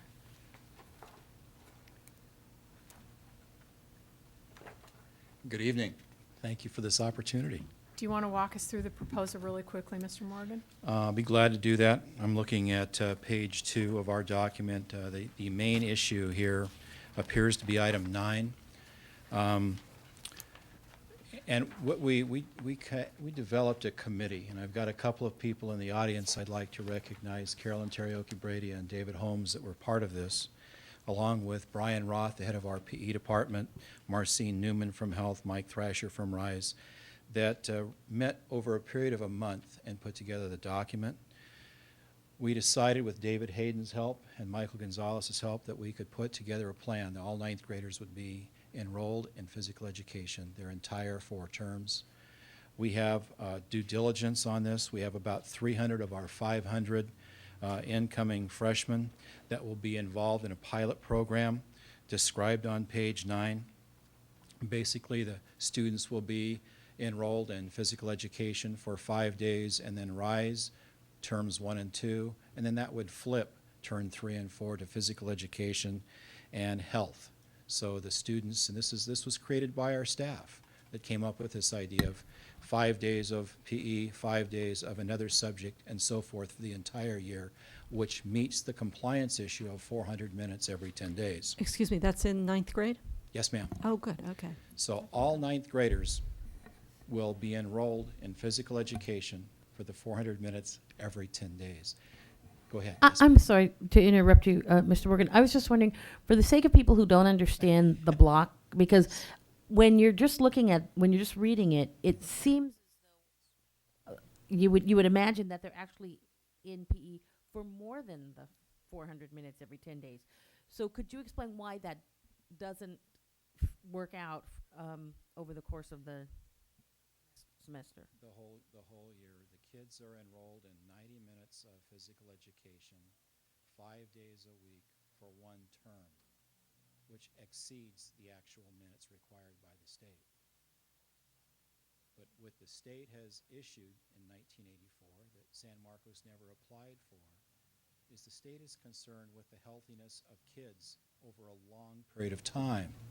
Our kids this year, as freshmen, may take physical education terms 1 and 2, as well as taking 3 other classes, and then do not take physical education for term 3 or 4, or vice versa. I hope that explains the issue. Consequently, that is in conflict with the state and the direction the state wants to go. As point of interest, our staff met with Diane Wilson Graham 2 or 3 times during the year. She has several block schools that are totally out of compliance. It's our feeling from San Marcos that to get 1 entire grade level in compliance and then go through a waiver process for 10th, 11th, and 12th grade that's already been approved for outlying districts, we'd have very few kids that actually would be involved in the waiver. 100 to 200 is our estimate. And that way we're making strides toward being compliant, and that the state would accept that as we continue to do research and as the laws coming down from the State Department change regarding physical education. Thanks, Mr. Morgan. Okay. Other board questions? What happens when there's marching band? Perfect. I'm glad you asked the question. This is where it becomes complex. Marching band period 2. Student is enrolled with our wellness policy that counts toward physical education. Student then, term 3, period 2, would go into PE Rise or PE Health, therefore meeting the complexities of the issue.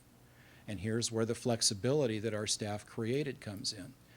If they're involved or engaged in marching band term 1 and 2, term 3 and 4, they have a dilemma. It could be physical education health or physical education Rise. We need to be flexible with our kids and allowing Rise or health to be taken at other years other than their freshman year but prior to graduation. Does it, I don't want to introduce more complexity here, but does it make sense to also include in there maybe an art class, or that's a term class as well? Is that a possibility or something like that? By doing it this way, it protected all of our performing arts and all of our electives. It really is a non-impact on our site. Consequently, we linked 2 freshman classes that are determined that kids generally take, and therefore it's no impact. Other board questions? Actually, that was my big question. Okay. When I looked through the description in number 9 on page 2, it didn't specifically address marching band. Right. But I understand that it falls into one of those exceptions. Okay. Ms. Cordero, question? I think that may have addressed the second question that I had too, because I was looking at the form, the waiver form, the request form, and one of the items that was pointed out as a finding was that those students that were exempted by the governing board from required attendance in physical education for 2 years during the grades 10 through 12 are not offered a variety of elective physical education courses. So I think what you just pointed out, I was going to ask about that, but I think maybe what you just said addresses that concern. Yes and no. Let me take you back, and I want to commend Brian Roth, the head of our PE department, for the elective issue. If you turn in the application, no, it's not numbered, near the back, just before the PE wellness issue that you approved some time ago. It's the page immediately preceding the board policy. Thank you. You'd look at our electives of being badminton, handball, and aerobic fitness. That meets that compliance issue. This was a survey given to our kids that determined these were the 3 highest areas that they would enroll in. The other thing, Board Member Cordero, is that we have totally rewritten PE 1 and PE 2, 9th and 10th grade physical education at San Marcos High School, to be even more compliant. This is a recent thing that's taken place in the last 2 or 3 months. So this document meets all compliance issues for 9th graders across the board with curriculum development, instruction, and electives. And correct me if I'm wrong, Mr. Morgan, the elective class offerings was an issue at every single one of our high schools. Yes. It was not unique to San Marcos. Yes. Okay. You've answered a lot of my questions. Okay. This is great. But one question I have is the attachment at the very end of the supporting document, the 3rd reading of the wellness policy, physical education. Why is it the memo that's attached and not just our board policy on? Because this is just includes one statement from the board policy, but it doesn't have our actual board policy. Yeah, So that's probably my error in getting, I wanted to include a documentation of, and the date that this was passed, so I got that directly out of a board agenda from that evening, so I apologize if that's inaccurate or misrepresented. Presumably, the regular board policy would be connected Yes. to anything that Yeah. was sent to the state. Yeah, not a problem. Other questions? Dr. Noel? Okay. Okay, thank you. And I don't know if any of your team here had any other comments. Mr. Holmes was critical in the implementation and creation of this document. I want to thank him very much for his cooperation and insight and in problem solving. This was a real struggle to create for all of us. It took us a good month and took us a lot of hard work, a lot of heartache, and I've got a lot of great staff that I'm grateful to, and he's just one of those people. It looks like a very creative solution. Thank you very much. Thank you Well- very much, Mr. Morgan. Yeah, Ms. Cordell? I'm sorry, I was just going to make a motion. Are we ready for, at that point? Sure. Okay. There's no comment, yeah. Move to approve the submission of the general request waiver to the State Board of Education for a waiver of Education Code 51222A, physical education on behalf of San Marcos High Schools. So motion by Ms. Cordero, second by Dr. Noel. Any further discussion? All those in favor signify by saying aye. Aye. I think it passes 5-0. Thank you. That was a lot of long discussion, and I know heartache and compromise, and I think the board appreciates it. And we will move it on to the state immediately. And keep our fingers crossed that we get it on that September agenda. Yes. Okay, so we are back to finishing up item F1 before we take a break. And F1, to remind folks, was the review of the consolidated final report, the feasibility analysis of the Santa Barbara School District's Hidden Valley and Tatum sites. Well, maybe I could introduce, or do you have ideas about how to move ahead with this? I think Ms. Malikoff had some. Well, at this point, the board has heard the UNIDEV study at this point and has received that. At this point, you've received additional information from Jim Raby. To move the discussion forward, the board could do any number of things. You could ask us for more information, and if you'd like more information, we'll be happy to go get it. You could. You may wish to discuss the four options as they were outlined in the UNIDEV study, the for sale option, for sale fully entitled, workforce housing, market rate housing. You may want to move forward in narrowing those options and may ask for some future board agenda item that looks at narrowing those options. We do need your direction so that we know how to proceed on this, because at this point it's just a lot of information spread out on the table, and if you'd like to study that anymore, we could certainly do that as well. Well, I was wondering if maybe we could take some options off the table, and that would narrow it. But then, for example, I would like to take the option of selling the Hidden Valley property off the table. However, I would, the two of you are on that committee, but the joint committee between, task force between the city and the board has been looking at, or at least it was discussed, a land swap with the city and the district. They've had one meeting. And Right, I know, I was there. Okay. But that issue came up, and I would not want to preempt that discussion by including that in my interest in taking the issue of selling the property off. I think, I'm not sure the community would really be happy at the board for selling property again when memories of our previous foray into that area have never gone away. But I think I would like us to not look at selling the property at regular market value, but rather continue to perhaps look at some sort of swapping of land if that proves to be feasible, or some other use with the property. I think that there's a great suggestion that we list out all the possibilities, perhaps, and be able to eliminate a couple of them. So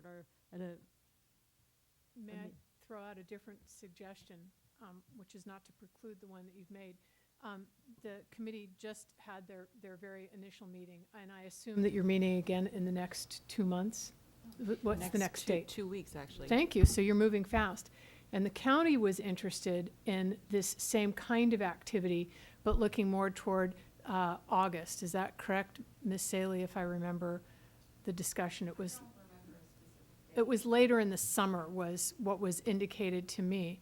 So I'm wondering if we should give those two, well, the one existing subcommittee and a potential subcommittee, the opportunity to percolate a little bit before we have a meeting to discuss removing options or placing further options on the table.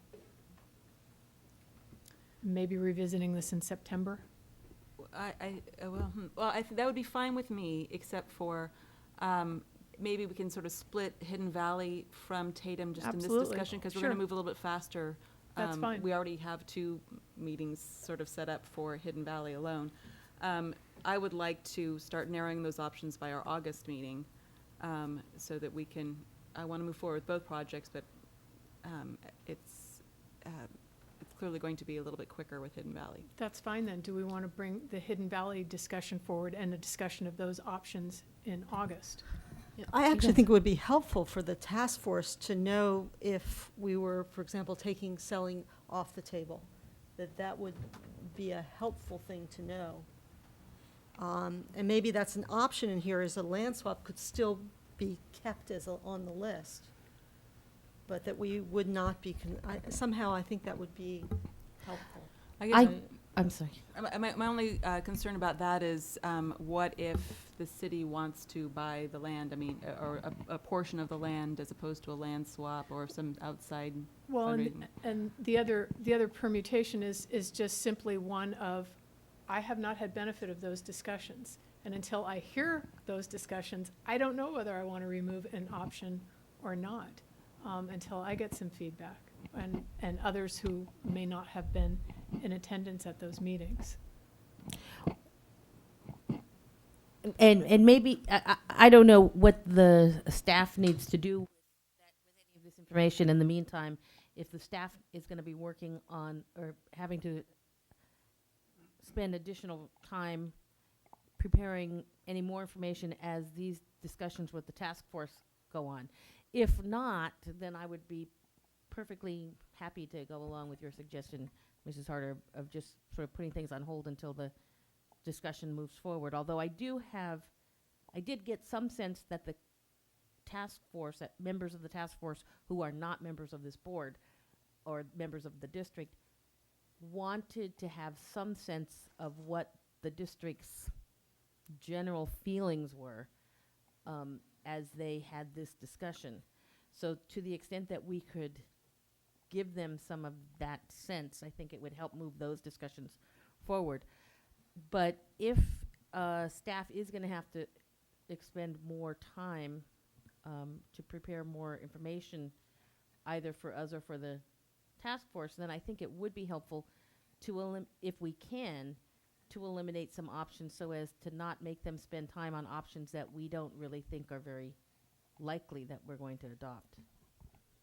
It sounds perfectly reasonable. We have one more meeting in June. We have one meeting in July. And in terms of removing potential options, we would need to be able to get that item on an agenda and have it appropriately agendized to be able to have discussion. And I mean, 2 hesitations. Number one, I know the June 26th agenda is all but spoken for. And I question whether July would be the optimal timing, I should say, for that kind of meeting, given the intense level of interest that existed before. So I just throw that out for consideration. I want to go back to something Mr. Raby said when he was talking about the capitalized leases. He said it may be advantageous to go that way, but there a lot of work needed to be done.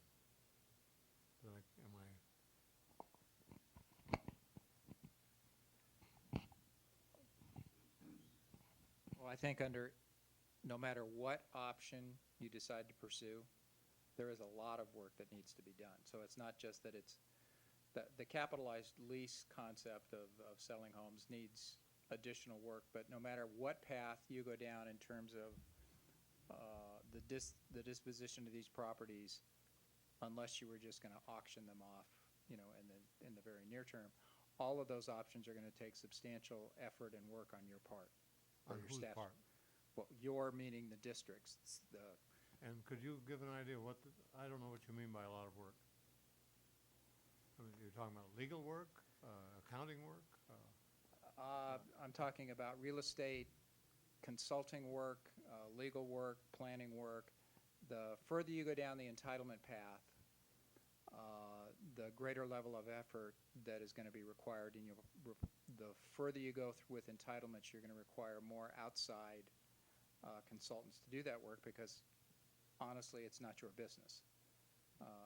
You know, it's not like the city and the county that have larger real estate staffs who can undertake some of this work. That is why UNIDEV in their report indicated that you're probably looking, a $6 million number might be high, and some of that, I mean, it's actually very high, but you're probably looking at anywhere, you know, several $100,000 over, you know, the next 1 to 2 years at least for ongoing, in my opinion, ongoing consulting. I think Pat would probably agree with that number.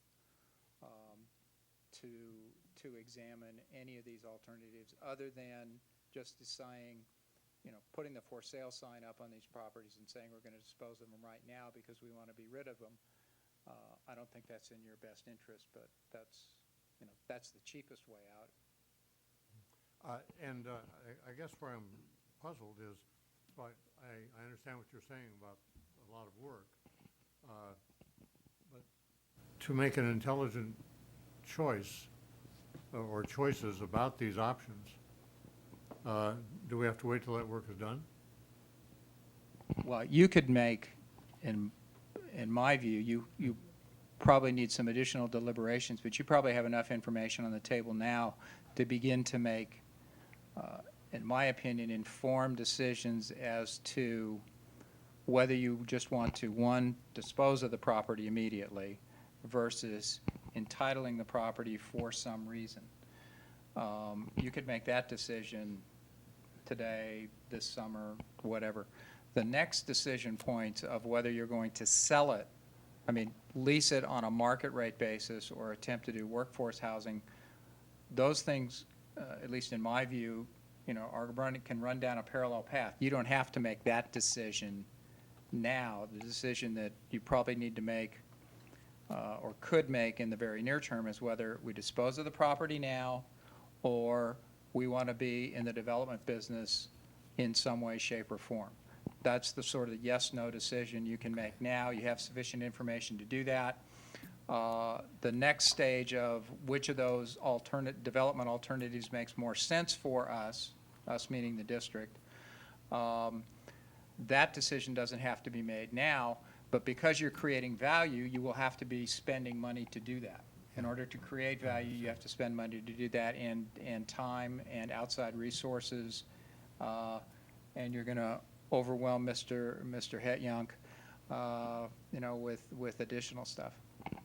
Just one clarification, if you don't mind, because I think if it's not clear, it needs to be said. When Mr. Raby estimated that the total land value may be $36 million, for example, for the Hidden Valley property, with $6 million of entitlement costs, and has been discussing some of these other costs, I don't think that your staff anticipates that the district is itself going to go out of pocket for anything approaching that. The bottom line is that the sooner, not to suggest rushing at all, but the sooner your board comes to a decision as to what you want to do with these properties and the manner in which you want to go about it, then the costs get cut, meaning that the ultimate step, if, for example, you decided that you wanted to enter into a development of, let's just say, one of the properties with some sort of a mixed use between affordable and market rate on leasehold, once that determination is made by your board and putting some sort of rough parameters on it, the next step that you might consider taking would be finding a, in effect, joint development partner who would take it over from that point forward and who would bear the expense and the risk of going through the expensive entitlement process with all of the architecture and the legal and everything else, based upon a contract that would provide for compensation to that joint venture partner. So we're looking at a process that envisions you're not having to go out of pocket to pick up these very substantial costs that you may not feel that you're in a position to pick up. That was my next question, Mr. Price. As soon as they start talking about consultants in many months, I start thinking in terms of dollars and who's going to pay for that, us or how. I hear a decision tree. I hear kind of a timeline with with the branching points on this process, and I think that would be very helpful to know just what lies ahead, and especially we can talk about when, and at least we get the sequencing and maybe even some of the times.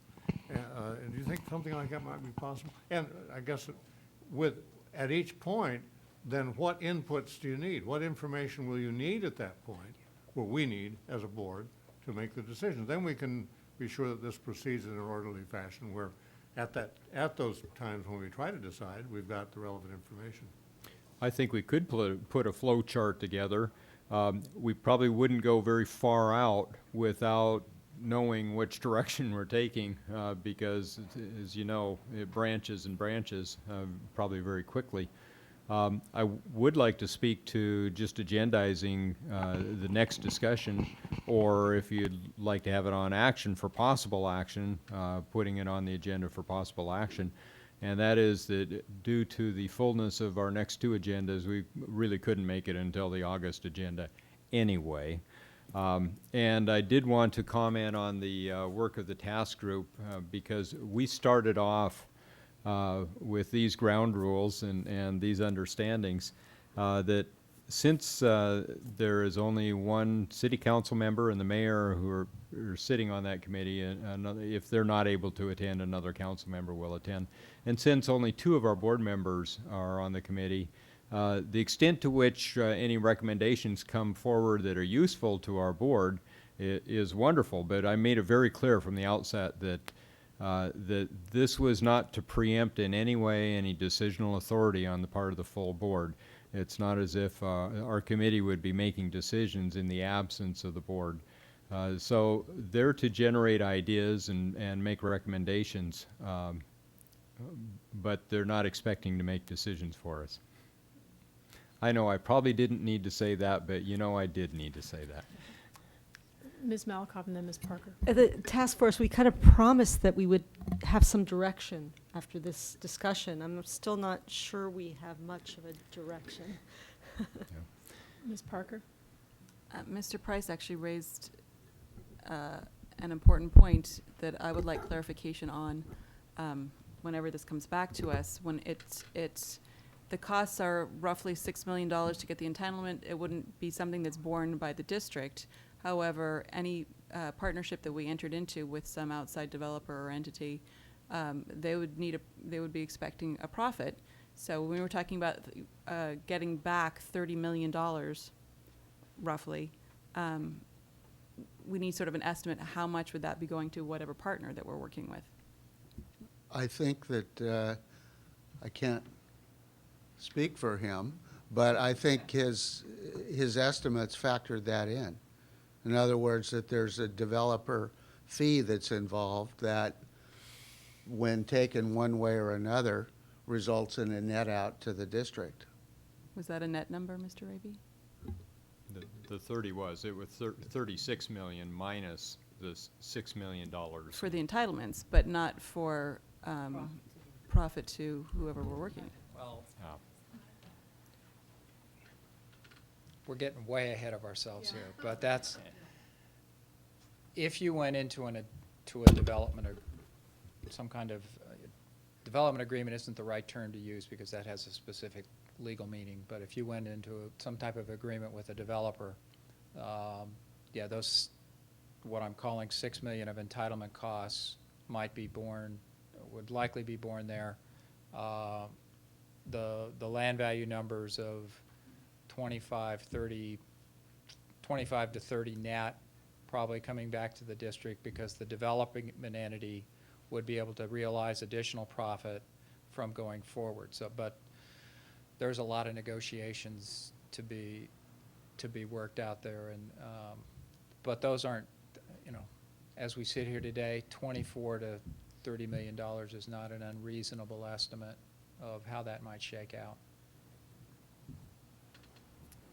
So August for potential action to eliminate alternatives or to refine alternatives. Yes? Dr. Noel, did you have something else you want to say? A wholly different side of this, I'd like to see some discussion of it at some point. And that has to do with a vision for how the money will be spent.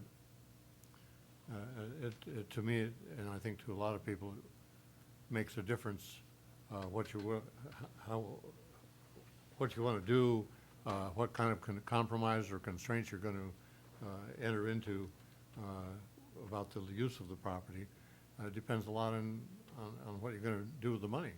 And if people felt the money was going to be used in a way that that is inconsistent with a set of values about education, about the needs of the district, they would feel quite differently about the options. And I think that's a discussion that needs to be begun at some point fairly soon. It's not urgent, but I think it's just part of the whole picture. Some people are going to say, this money's great, I'm all for it, but no, not for administrative salary increases. Great, I'm all for it, but not for athletics. And there are a lot of different values out there that are Those would be your values, Dr. Noel. Yes. I'm teasing you.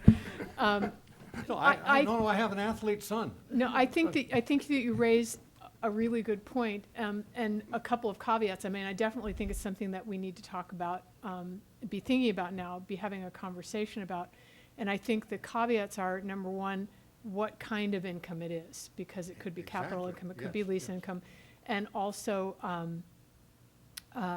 with the idea that we may not be realizing any income, capital or otherwise, for a very long time, right? Well, and I know it came up in an earlier discussion.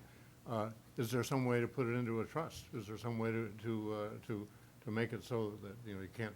I mean, if you get a big chunk of capitalized lease money up front, that we could spend that pretty fast, or we or a subsequent board could put it into some kind of a trust where the revenues would be predictable and consistent over the long term, and then let you enter into longer term types of utilizations of the funds. I think that's a crucial part. How far ahead can you see on this money? You're talking salary and wages, they're forever.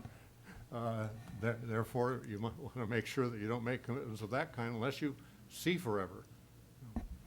That's a big legal research piece. Ms. Cordero was waiting. I also, part of the benefit of utilizing a lease plan or lease process is so that that income, any income that we do see could go into the general fund. And I don't want us to put so many restrictions on what we plan to do with this money that we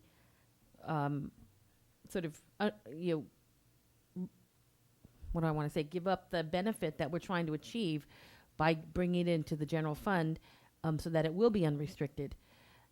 Because I think also, as we've seen on a number of other issues, it's sometimes very difficult to anticipate what the needs are going to be in 5 years, 10 years, which is likely the timeline we'd be looking for to actually realize any kind of income from this.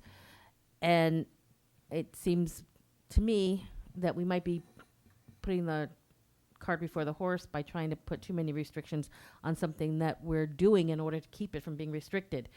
But the other question that I had is, in terms of bringing this back, I also, and in terms of making a plan about what we would like to do with the money, I also think we need to look at what, maybe have some discussion of what board priorities might be in terms of what we want to do with the property. Because if our priority is to realize the greatest amount of return, capital return, that would direct us towards one option. If our priority is to provide some sort of housing option or meeting some sort of needs for our employees, that might direct us to a different option. I imagine that there are a number of other priorities in between those somewhere or around those that would direct us to different options. So I think at some point it would also be good to have some discussion of what board members see as the priority use for these properties. I was just going to say we could maybe we could spend a lot of time figure out exactly what priorities we have for spending the money, but then if it isn't realized for 10 years, 5 years, whatever it is, none of us may not actually be here and not make that decision in the end. Not be here as in not on the board. Please clarify. Thank you. Okay. So I think staff. If there are 36 million waiting out there in the unrestricted fund, that's going to make some of us want to run again. I think Dr. Sarvis has our direction with regard to our August meeting. Good, thank you. Okay. Thank you. So we will take a quick break now. 2007 General Obligation Bond refunding. And I believe. Good. We've discussed this in the past, and I'd like to launch right into it with Ed Diaz, our Assistant Superintendent for Business Services. Yes, one thing can be certain with this item, there was no shortage of background information and/or documentation, as the board has been made aware on numerous occasions. There will be numerous actions required in order for the Santa Barbara school districts to authorize the sale and refunding of their outstanding GO bonds. I tried to prepare, if you look at the item attachment F2, I prepared an index of the resolutions that are going to be necessary and included them in the form, in the package.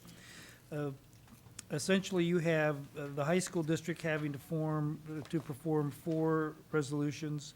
The elementary district has to do 4 resolutions, and they're all the same. They are to the elementary district authorizing the JPA formation, and I'll get to that other one in a minute. The elementary district authorizing the sale of bonds, elementary district for escrow account, and the elementary district a bond purchase agreement. The same 4 resolutions have to be passed by the high school district. Now, for the board's consideration, I think the 2 primary ones are labeled JPA 1 and JPA 2, in which the 2 individual school districts will form the Santa Barbara Schools Financing Authority, the JPA. It is a legal requirement that the JPA be formed to actually be the entity that sells those bonds, that markets the bonds. So the school districts will be authorizing the JPA to act on their behalf to sell those bonds through the formation of this JPA. Now, how that's going to work when we come to that evening, June 26th, is we'll open our, this on the agenda, these items will be on the agenda, and you'll open your meeting in a regular way, and then pass the 2 resolutions, and Craig's over there with the safety net if I fall off the edge here, but I think the first items of business will be to pass all the elementary and high school resolutions to authorize the various escrow, bond purchase, et cetera, and then we will want to pass the resolutions forming the JPA, at which time it would be appropriate to recess the regular meeting.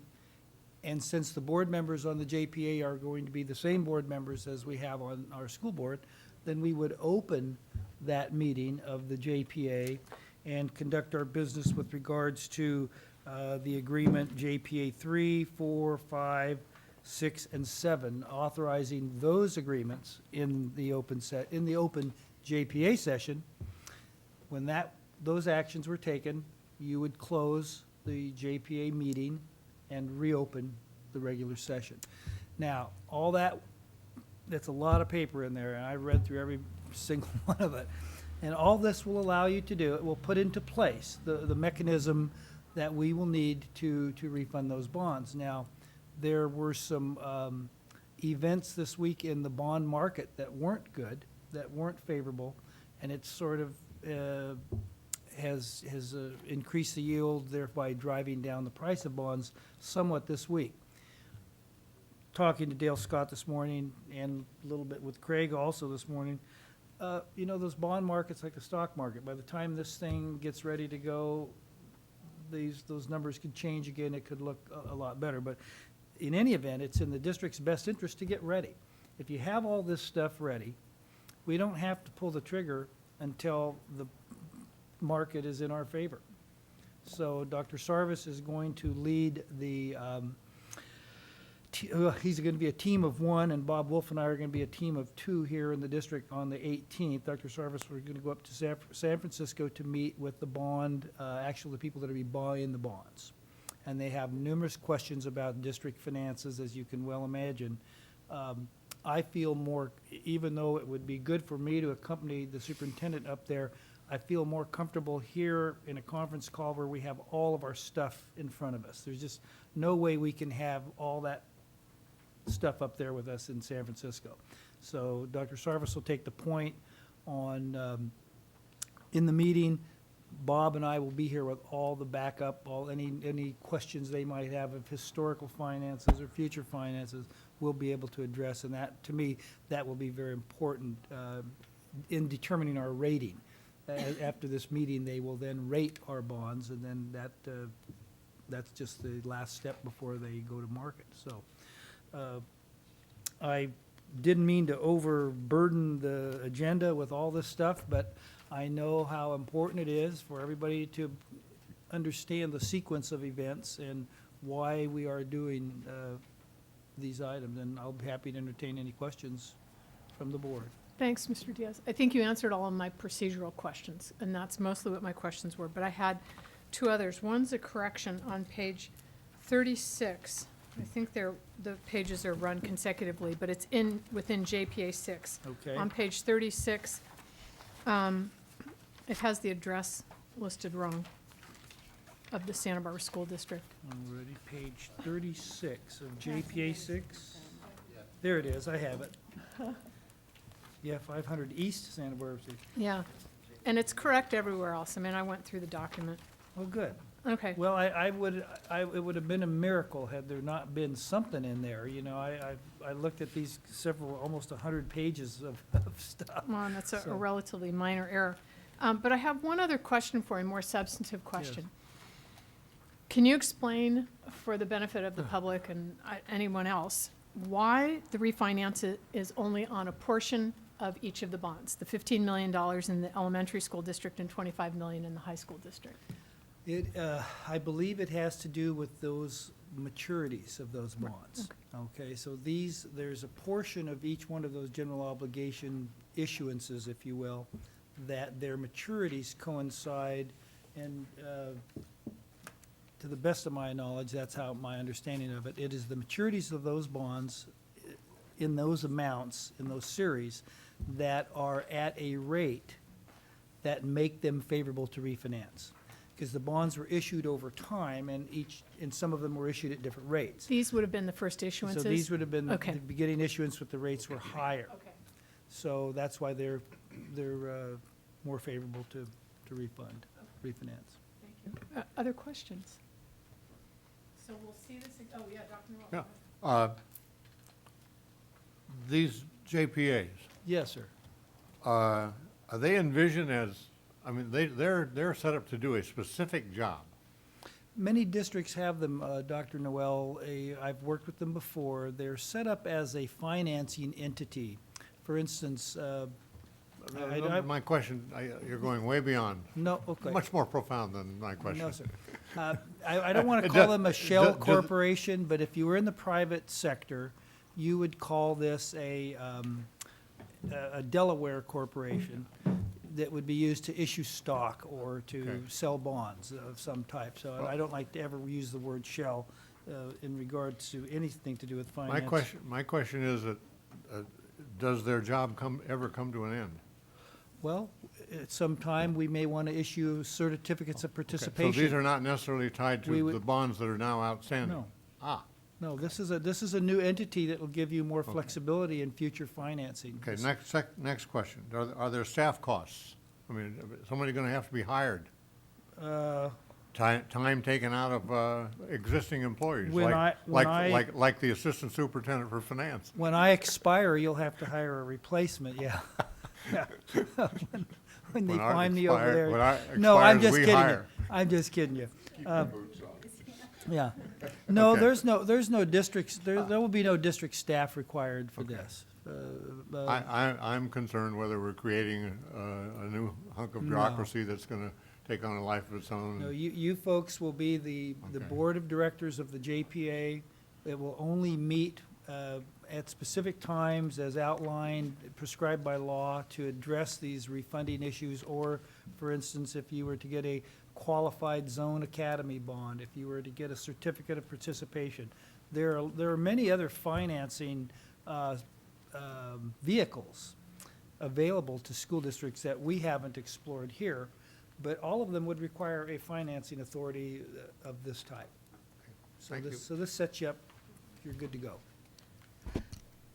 You just, I didn't think I had questions, but I just wanted to follow up to what you just said. Because I was wondering why we haven't needed to have this in the past. And am I correct in understanding that we basically haven't done many of the things that we could do if we had this JPA? I would be very reluctant to comment on anything happening before I got here or in your past, why you may not have had it. But I understand, Ms. Cordero, that the reason for the school financing authority at this time was because of the nature of these particular bonds being the two districts, and this would be the easiest way to do them. To address your other question of, are there things, did we leave stuff on the table over the years? Every district has. And it's just not possible to get it all.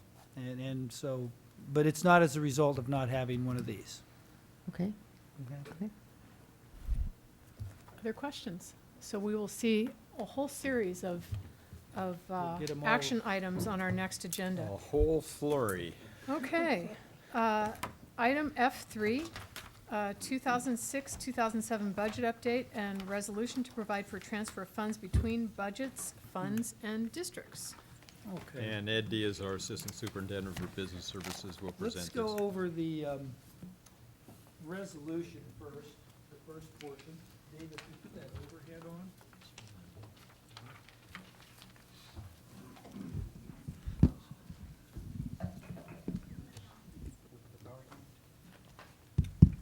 No, this one I need to just put, I need to talk about the resolution.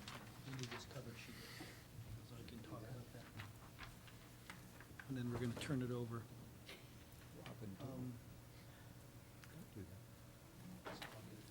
Okay. The resolution, as the board is aware, it is necessary from time to time for Mr. the- Diaz, why don't you grab the microphone? Thank Yeah, you. It is necessary for each one of our districts to transfer funds around within their individual budgets, either into different expenditure items or for different funds. And I'll be putting up something here to show you all the various funds here. And then, of course, ultimately, inasmuch as we are organized under Section 35110, there's also the ability, if necessary, to transfer funds between the districts. For budget items, they all quoted the same sections of the Ed Code. They were virtually the same for the high school district, so I've got this big pile of resolutions, and I thought, why don't we just make it one resolution?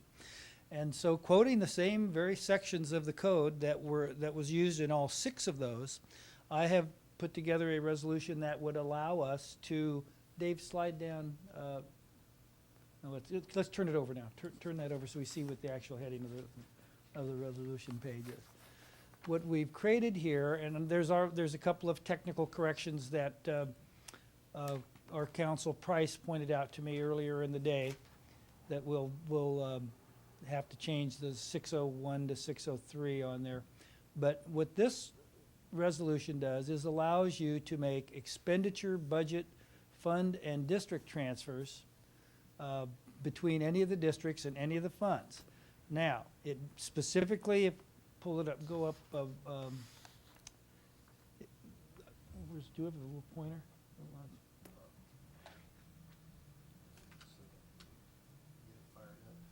Well, I can just go up here. I think the most important thing for the board to remember is, in accordance with Ed Code, any inter-district transfers will be brought to the board for approval as part of a specific board resolution. So at no time would staff ever have the authority to, and myself or anybody, Dr. Serenoy, we would have to bring to the board a resolution and tell you, we need to transfer X number of dollars from this district to that district. This is the reason. This is when it will be paid back. We'd have to give you a complete plan. It'd have to come from your authority. Now, that necessarily does not, that doesn't carry to just coming to move, say, $2,000 out of a supply account for one school into a supply account of another school. I think those are decisions that staff can make and do make frequently. However, I will tell you that in many districts, that stuff does come to the board.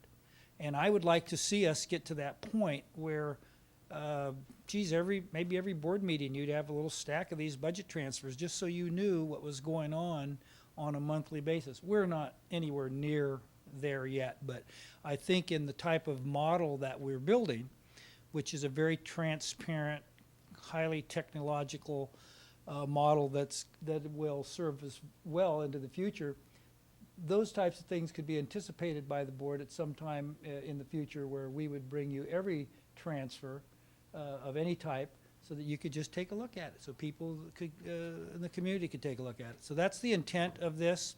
I know that we'll be making transfers, and we have authority now from the resolution that was passed last year to do what we need to do this year. But this would take care of a lot of different issues here for the district with regards to having the flexibility. If you notice back on the first page, that when you have a district the size and the complexity of our districts, then you really do need to have the flexibility to move stuff around to make your budgets balanced, to get your right expenditure items lined up, and to do all your proper accounting. So there's nothing in here that's exceptionally creative. I've used, all falls within various code sections and legal references there as quoted, but it does provide you the flexibility to make the financial moves that you need to take care of the two budgets, the two districts of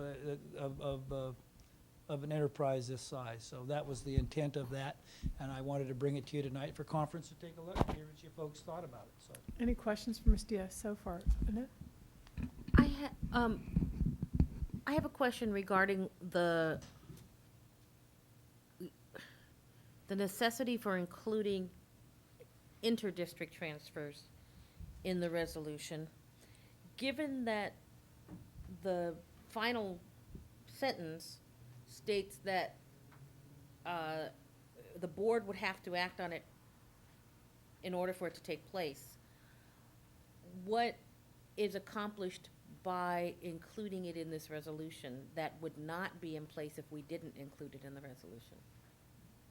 Ms. Cordero, that could easily be taken out and treated as a separate resolution. It doesn't need to be included in this. It's not an all or nothing thing.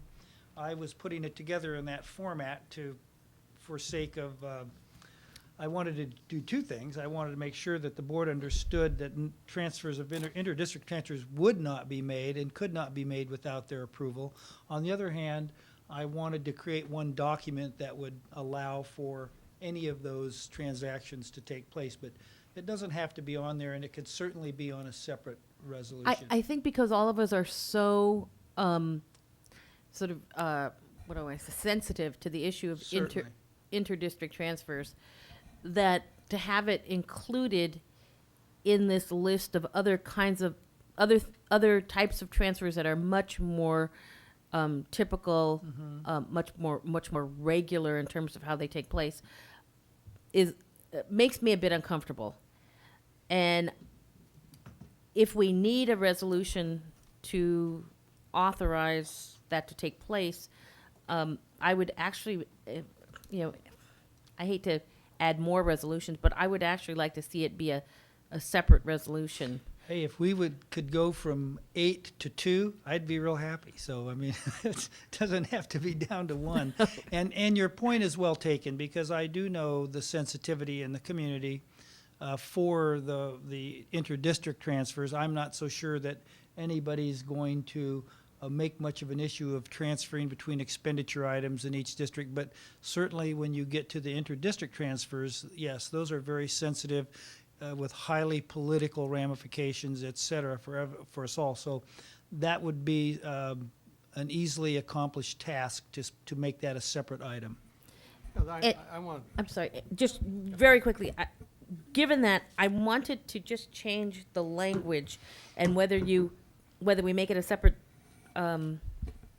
resolution or keep it as is, I wanted the language to be much clearer in terms of that the board would have to make a prior approval before anything could take place. So I took the sentence that you had there, any inter-district transfers will be made, and I added this, will be made only with prior approval of the board as part of a specific board resolution.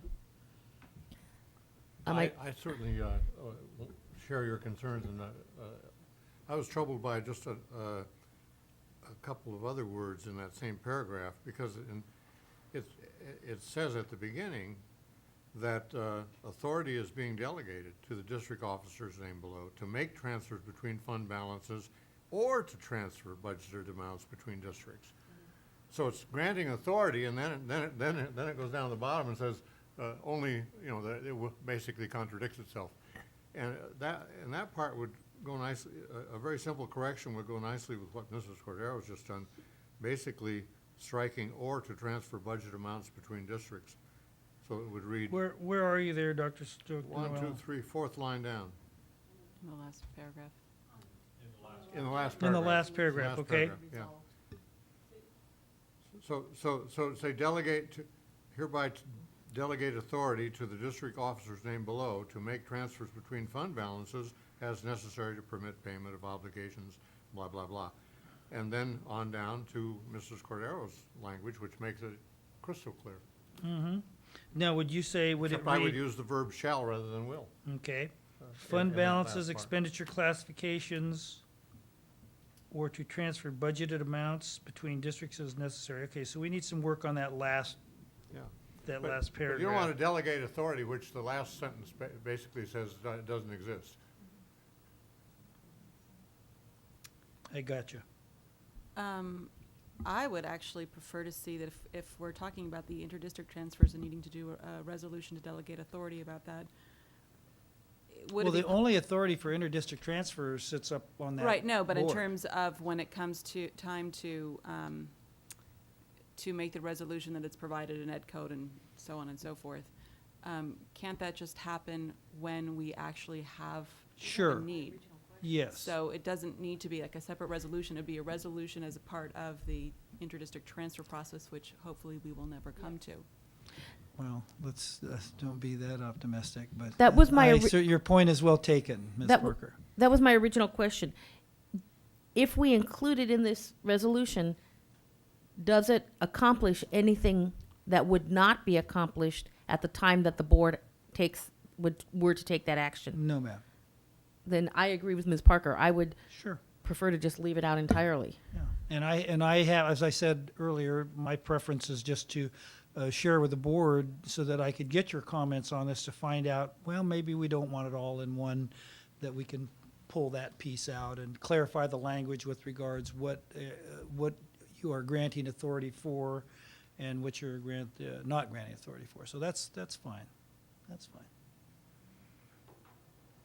So we'll clean it up and we'll bring it in again next week, but I won't be bringing it, I mean, on the 26th, what I won't be bringing back then is any resolution about interdistrict transfers. So I'll bring back the resolution for the budget transfers, expenditures, and funds, and we will not address that other issue until if and when it becomes necessary. Is that my direction from the board? Yes. Very good. Thanks, Mr. Diaz. Thank you. Okay, so now Now, a quick budget update, a budget development update on top of that. I have to tell you that the PowerPoint, the personnel activity this year, this spring, with the layoffs and the budget reductions, we had so much personnel activity that each one of these folks has to be by site, by person. We have to go back through the system. There's two main components, and this is why this has taken much longer than I would have liked. The personnel has all the teachers, let's just use the teachers as an example. The personnel has all the teachers in their system. And then the budget department has those same teachers in our system. And what had to be done this year, and it hadn't been done for a while, because I asked and wanted to make sure that it was done, because what has been happening in the past is those systems were not reconciled, and you had a group of people over here in one system and another group of people over here in your budget, and they didn't match up.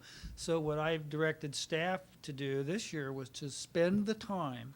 Personnel has been good about meeting with us. Dr. Robinson, Elaine, and Ann Peak, we've had some very good meetings and discussions. But we've actually lined them up now. We lined everything up in personnel. It lines up with budget. We exported it out of the MAGIC system, which is the personnel system, into the budget development system.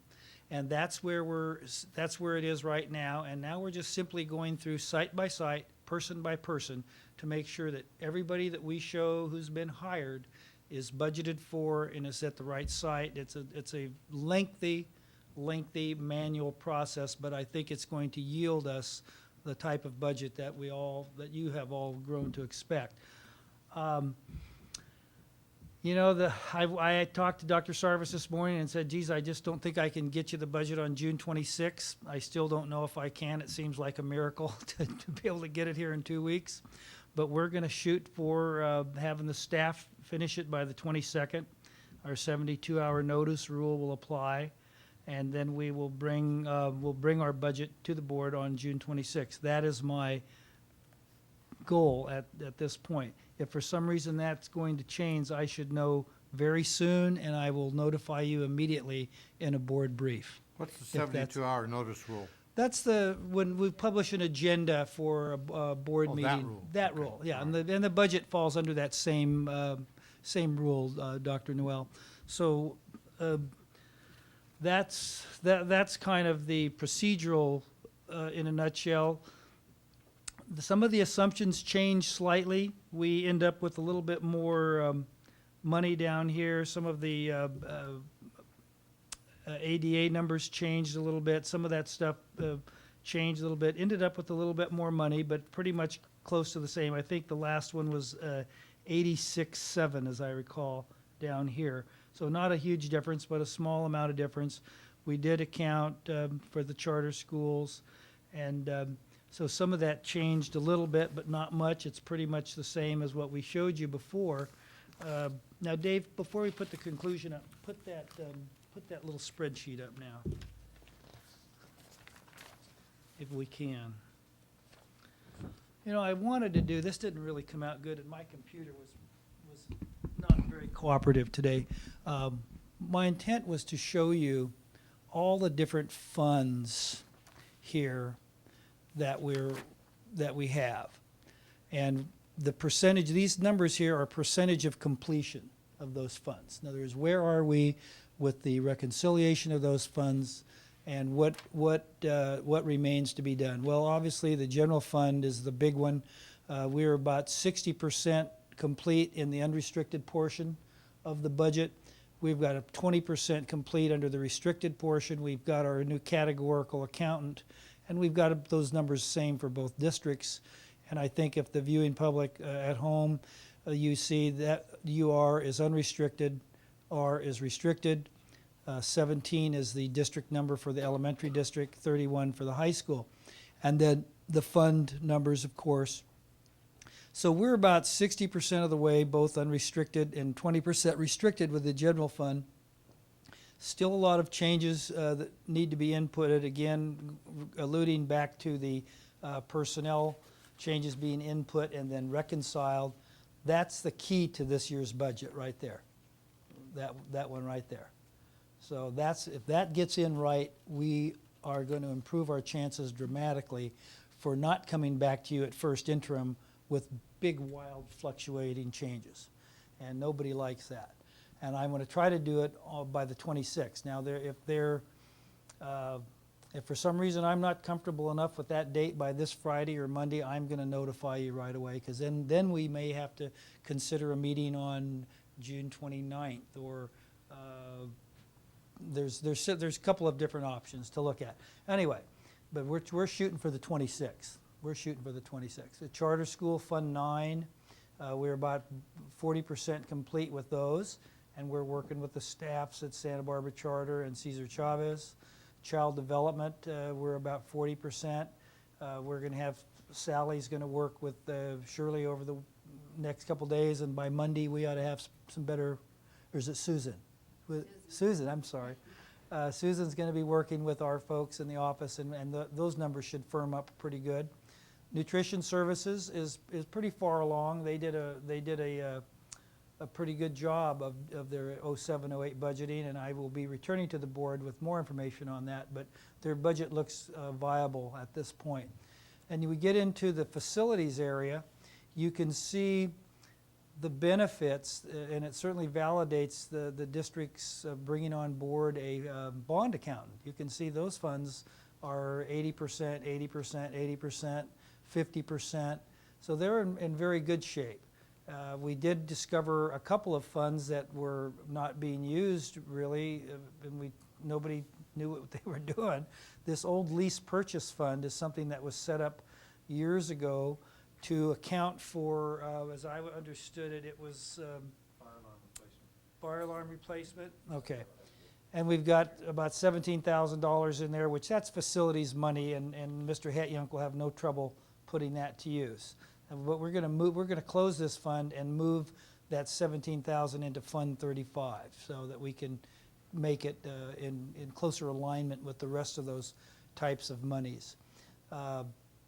Your county facilities fund, that is the new facilities fund, and that's where the district matching funds for state bonds is allocated. The special reserve for capital outlay, that was established many years ago to account for monies for the lease of this building. There's not a lot of work to do on it, but we need to decide whether we're going, I think there was a small amount of money in there, David, what was there, 20,000 or something? I think this one has approximately $44,000. $44,000, okay. And we were going to use this money for improvements to this building. Mainly, we have some heating and ventilation, air conditioning systems that are about to die, and we can use this fund for that building rather than our other general funds. And then funds 51 and 55 are taxpayer clearing accounts, I would call them. And as the taxes are collected by the county for the school bonds, then they're cleared through that account and paid to the bondholders. It's really a reporting account only, and there's not a lot of not a lot of transactions that are in there. But I just wanted to list all of them. Excuse me, Ed. Since the others are 100% all the way down, maybe we can jump to retiree benefits in the interest of time. Okay, anyway, yeah, in the interest of time. So- And we know what those are. You guys all know what those are, and you see most of the action is up at the top of the page with the general fund. So that's where we are right now. My intent is to come in 2 weeks to have the whole budget for you, so let's hope. Let's hope. Is the last one GASB 45? No, that's not GASB 45, Dr. Noel. That would be a separate fund that you would set up. This last one, 71, is to account for the contributions and the premiums paid by the retirees for their health benefits. So where typically is- another fund would be set up. Where is the GASB fund? The GASB funds are a component of the ending balance right now, a designated component of the ending balance, and it's not very much money yet. But I believe at some future time, we would set up a fund. Oh, I thought we had a couple $100,000 in there. No? Something. I think we've set aside some on second interim, but not a couple $100,000. But it's a step. It's the first step on a long path, so. I have a quick question for you, Mr. Yes, Diaz. Segueing back to the inter-district transfer of funds, realistically, are you anticipating having to bring a resolution like that to the board when we approve a budget? Not this budget. Okay, thank you. Thank you. You Not made me next- feel not better. this You, budget. okay, Um, okay. You know what, I'll be darned if, and Dave Hetjum can hang me from that rafter if I have to come back and ask for that, but to the best of my knowledge, that's not on the horizon for 708. Okay, thank you. Back to that issue, on the previous page, just it says end districts again. See down on the front page, it says, where it has a subheading issue, and then below that physical impact. Yes? On the last line under issue, it says in transferring budget amounts between expenditures, budgets, funds, and districts. And apropos of Mrs. Cordero's remarks, I would think we might want to strike in districts, and just say budgets and funds when necessary, period. Sure. That's not a problem. Thank you. Not a problem at all. And that's why I like to bring this stuff to conference first, because it saves a lot of wear and tear. Okay then, thank you. Thank you, Ed. And then, yeah, just to wrap it up here, 10 days left to get this done. Target date is June 22nd to meet the 72-hour notice. Bond funding, bond presentation on Monday. I may or may not accompany the superintendent up there, depending on how much progress we make this weekend. The personnel activity was the most labor intensive. The salary compaction is proving difficult to enter into the system and reconcile arithmetically. So that's a big challenge. And then the charters, categorical charter development, balance sheet accounts will all be this weekend and next week. And one last item, our TRAN was approved, and I signed off on that and mailed those papers off, so we have our TRAN will be available July the 6th. However, depending on our cash flow on June 30th, we may have to move some money between funds. So, but not just temporarily till a few days until the transit. Thanks, Mr. Diaz. And thank you to you and your staff. This is really a lot of hard work in putting together a budget. And we appreciate it. Any final questions for Mr. Diaz? I'm getting excited at the prospect of ending meeting at 10:30. So I don't want anybody to get in my way here. We better turn the lights on. Turn the lights on. We need to return to consent agenda items that were pulled. Let's begin with item D9. God, sorry, I was more excited than you. Close the book. D9. And Mr. Gonzalez is ready to address this. I had a question about the peer assistance and review program.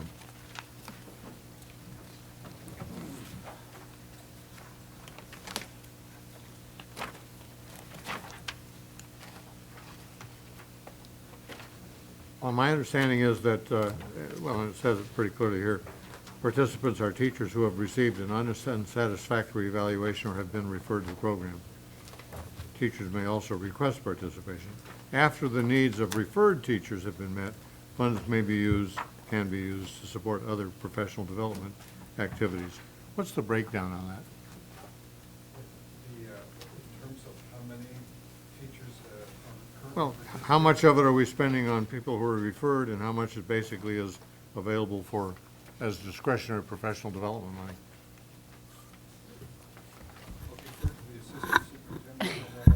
I'm gonna answer from my experience at the county education office when I set up the PAR program there with some other people.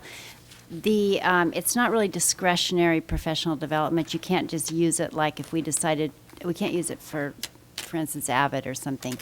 It's more put aside for teachers who, when it says you can volunteer or request participation, if a teacher is going from, say, an elementary position and has a math credential but would like to get some help in maybe they're transferred to junior high math, or they change grade levels, or something to that extent where they really would like some extra help, they can request that, and that money that's sitting there can be used for that type of professional development. But it's not something that I would use, for instance, in my position, planning professional development for the district. I wouldn't touch that money. It's separate, and there's a board that actually SBTA is highly responsible for setting this up and working with the teachers on it and selecting the so-called kind of mentor teachers to work, the PAR support providers. What's been our experience? Do we get many referrals or requests so that these funds are used according to the first two sentences? We just started the PAR. We've had the money for a while, but my understanding is this program has not really been in place. And so just this year, the PAR program has really been finalized, and the union has done a lot of work on setting it up. I haven't heard much about it in the last year or so, but I why. do recall comments a few years ago that said basically there are virtually no referrals. And that's what made me wonder, well then, does that money become available in a more discretionary way? No, it doesn't. And there are some referrals this year, by the way. There are. Mhm.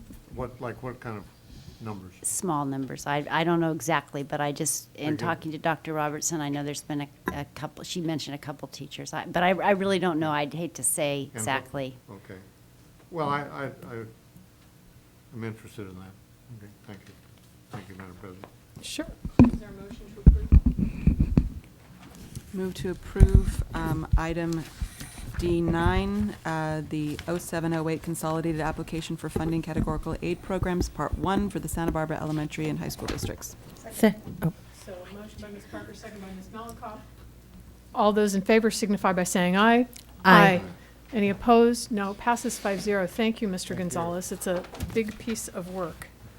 Item D10, approval of memo of understanding between Santa Barbara County Education Office and the Santa Barbara High School District for a free 3-year extension to El Puente Santa Barbara Community School, commencing with the 0708 school year.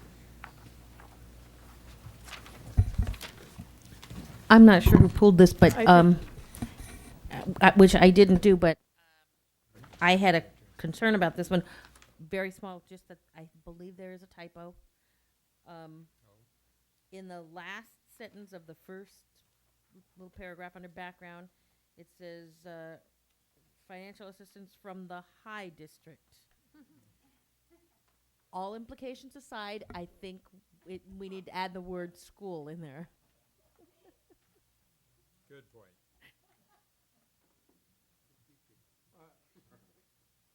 Do we customarily pay for this out of school safety money?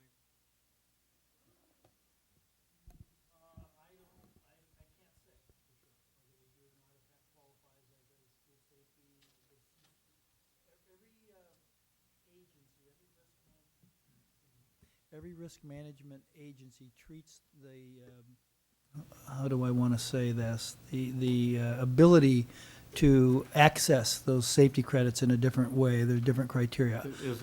Mr. Gonzalez, is that a CONAP program? Maybe you could tell us about Would the you please repeat guidelines. Would you please repeat the question? school safety grant monies.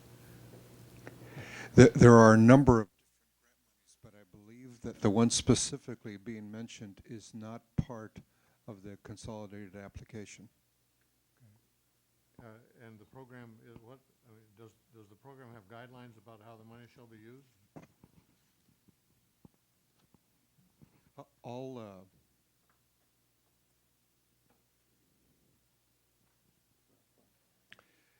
These monies are for an agreement with El Puente, and again, I would defer to the Assistant Superintendent of Secondary Education for that MOU. The Office of Categorical Programs is not involved in developing that document. That's not my question. My question is the money, the 35 grand that we are going to spend, okay? It says here, through the use of school safety grant monies. And I'm asking, what are those grant monies and what are the guidelines for how they may be spent? Well, it's not a program that he runs, so he wouldn't know. Okay. And I don't know that Mr. Zettel knows right now. We can get you that information though, and we can put it in the board brief, or we can defer this item. Yeah, this is a state grant, and it's a very old grant. The district has been receiving these funds for a long, long time, and we use those monies in a number of ways. And I appreciate your question because it will give us a chance to go back and take a look at those restrictions. And if this is not appropriate, we can certainly change it. Shall we defer this item then to the next agenda?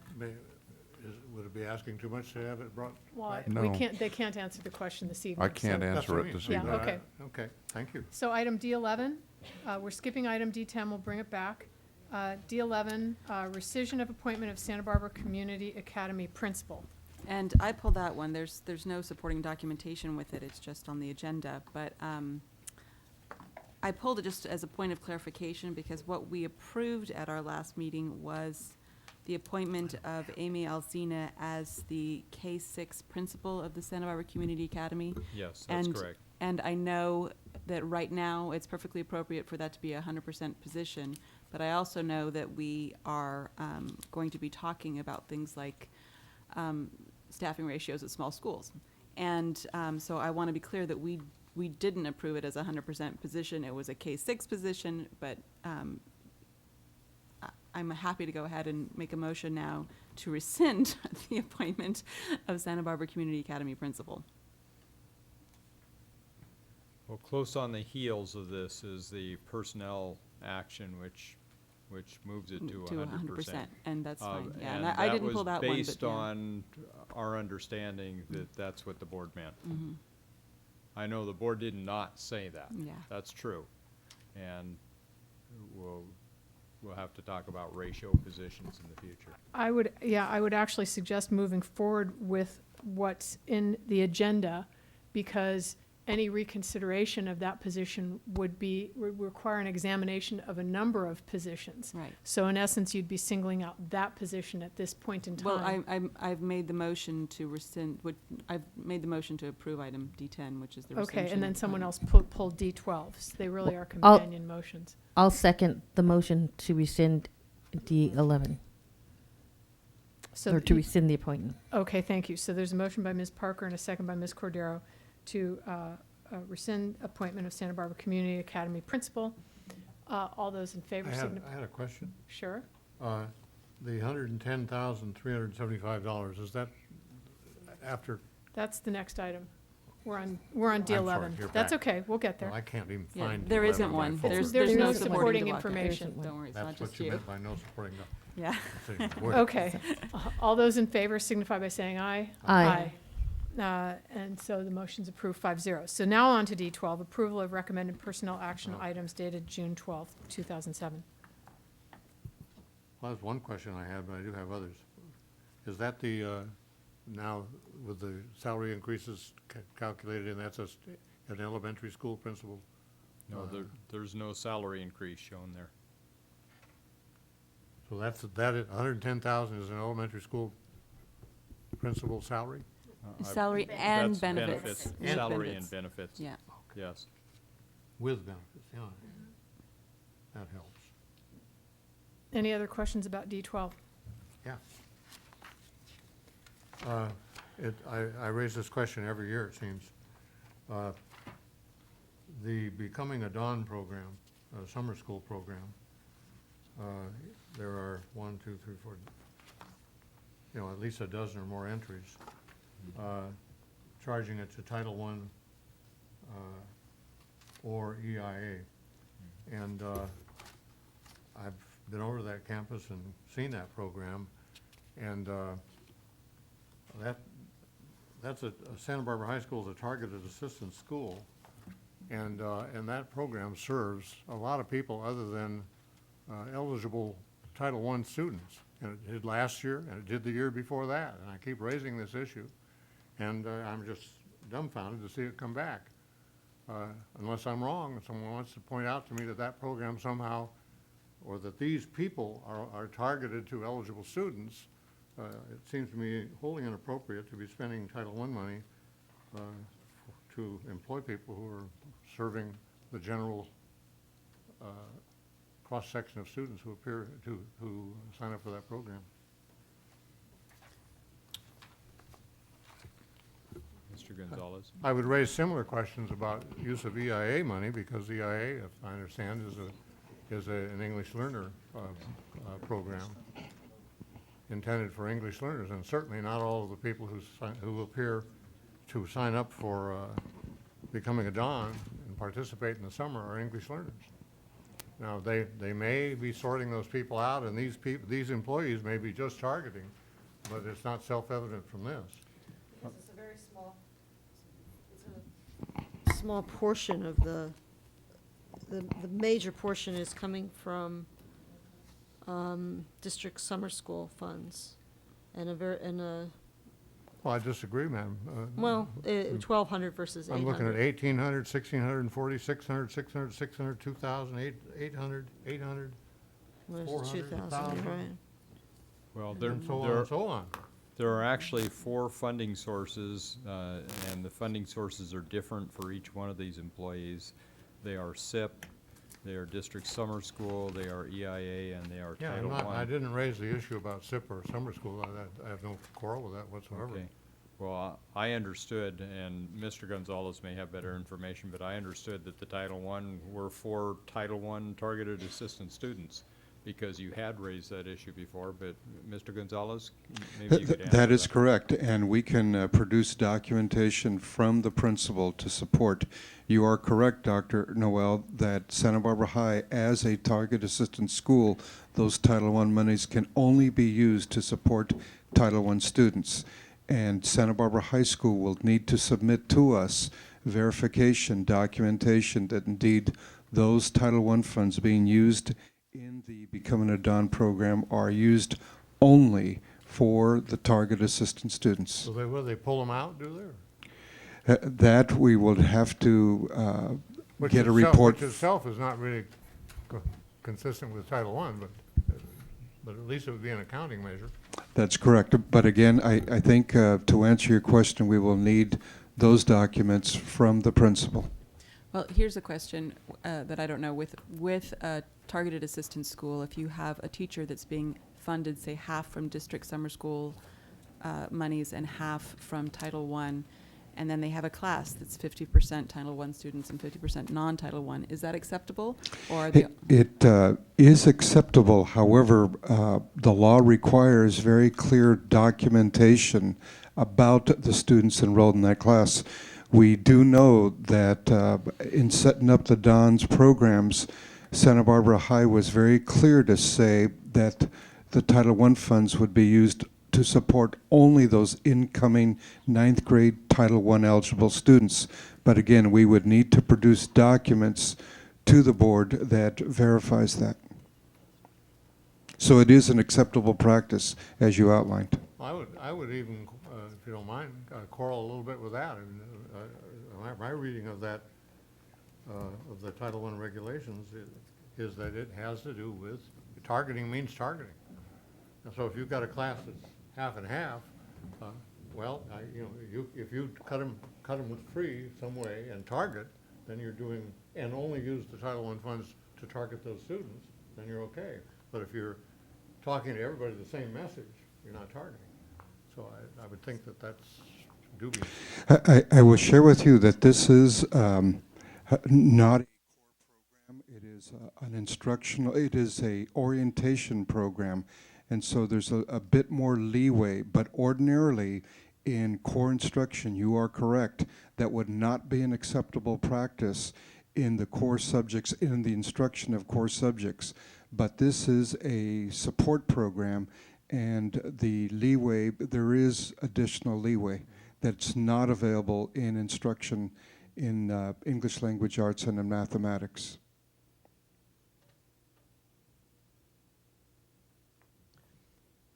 Well, I, for one, would like some to feel more confident that these Title I funds and the EIA funds are being used for eligible students, that is, socioeconomically disadvantaged students and English learners, and exclusively for those students. We will instruct the principal to provide that verification to the board. Thank you very much. Thank you. So will someone move to approve this item? And then I we will- actually just have one other little thing on this. Okay. And that is for Casey Kilgore in the hourly employment. She coverage for Marge Veriano absence, 5 days at $285.36 an hour. I'm just wondering at her rate, $285 an hour, is that sort of a standard? That was the rate that, excuse me, that Dr. Robertson gave me. That was the precedent set for that type of work that had already been done in the district. I don't believe it was based on Casey's exact rate. I'm not quite sure where it came from, but it was set before from other teachers in our district that have done a similar type of position. Just seems a rather high hourly rate. I can check on it again. seems high. It seems high to me too. It seemed high at the time. $285 an hour. I'm just wondering if it was supposed to be, if it's Maybe a that's- typo of some sort? I Oh, think sure that that was it is. per That day. it is. Per day? That's per day, I'm pretty sure. You know, it couldn't be per hour. Yeah, it's got to be per day. Per day? No, it Okay. wouldn't be per hour. It must be per day. Yeah, it's got to be. Well, I move to approve what, D12? Is that D12? Yes. Yeah. D12 with the exception of the two items for Kilgore that Mrs. Parker brought out, and with the exception of all of the Becoming a Dawn hires that are charged to EIA and to Title I. Is there a second? Okay, it fails for a second. Is there another motion? I move to approve with the correction to the Cassie Kilgore items. Second? All those in favor of approving item D12 with the exception of the single item with the discrepancy whether it's per hour or per diem? Actually, there's two of them listed. Thank you. Okay. Okay, the two items. With that exception, signify by saying aye. Aye. Aye. Opposed? No. Okay, so it passes 4-1. So it was a motion from Ms. Cordero and a second by Ms. Parker. And that brings us to item D14. It's past 10:30, but let's do this quickly. Item D14 is approval of fixed-fee multi-year contracts between School Innovations and Advocacy, Inc. in the Santa Barbara Elementary School District and Santa Barbara High School District for the period 2008 to 10 for consulting services for mandated cost reimbursement program. Questions? Who pulled it? Well, if I did, I pulled it by mistake. Okay, I just had quick corrections. On attachment A, where it lists all the secondary schools, it says Santa Barbara Evening High. What does that refer to? Oh, okay, so there is a code for it, and you're just including it because there is a code for it. Okay, and then my next question was attachment A for the elementary schools. We provide that service it's part of our administrative oversight service to our charter schools, so they are properly included on that list?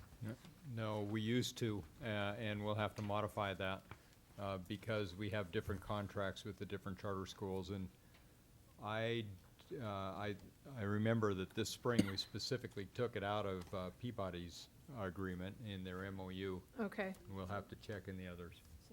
Thank you. Okay, so then I will move to approve with the exception of the charter schools, charter elementary schools that are listed. Second? Thank you. So that's Harder and Parker. All those in favor signify by saying aye. Aye. Any opposed? No. Okay, now we are on to coming events. Well, graduations, big week. Any board correspondence or board comments? Hearing none, I will, future agenda items? Yes, I wanted us to have some discussion about the senior activity, the cost of senior activities at the various high schools. Is that something we want to do as a board, or is that something that we want to get some information about in the board brief and then make a decision about whether or not we want to bring it as an Yes, agenda item? thank you. Okay. Let's get them information first. Great, okay. So any other comments, agenda items?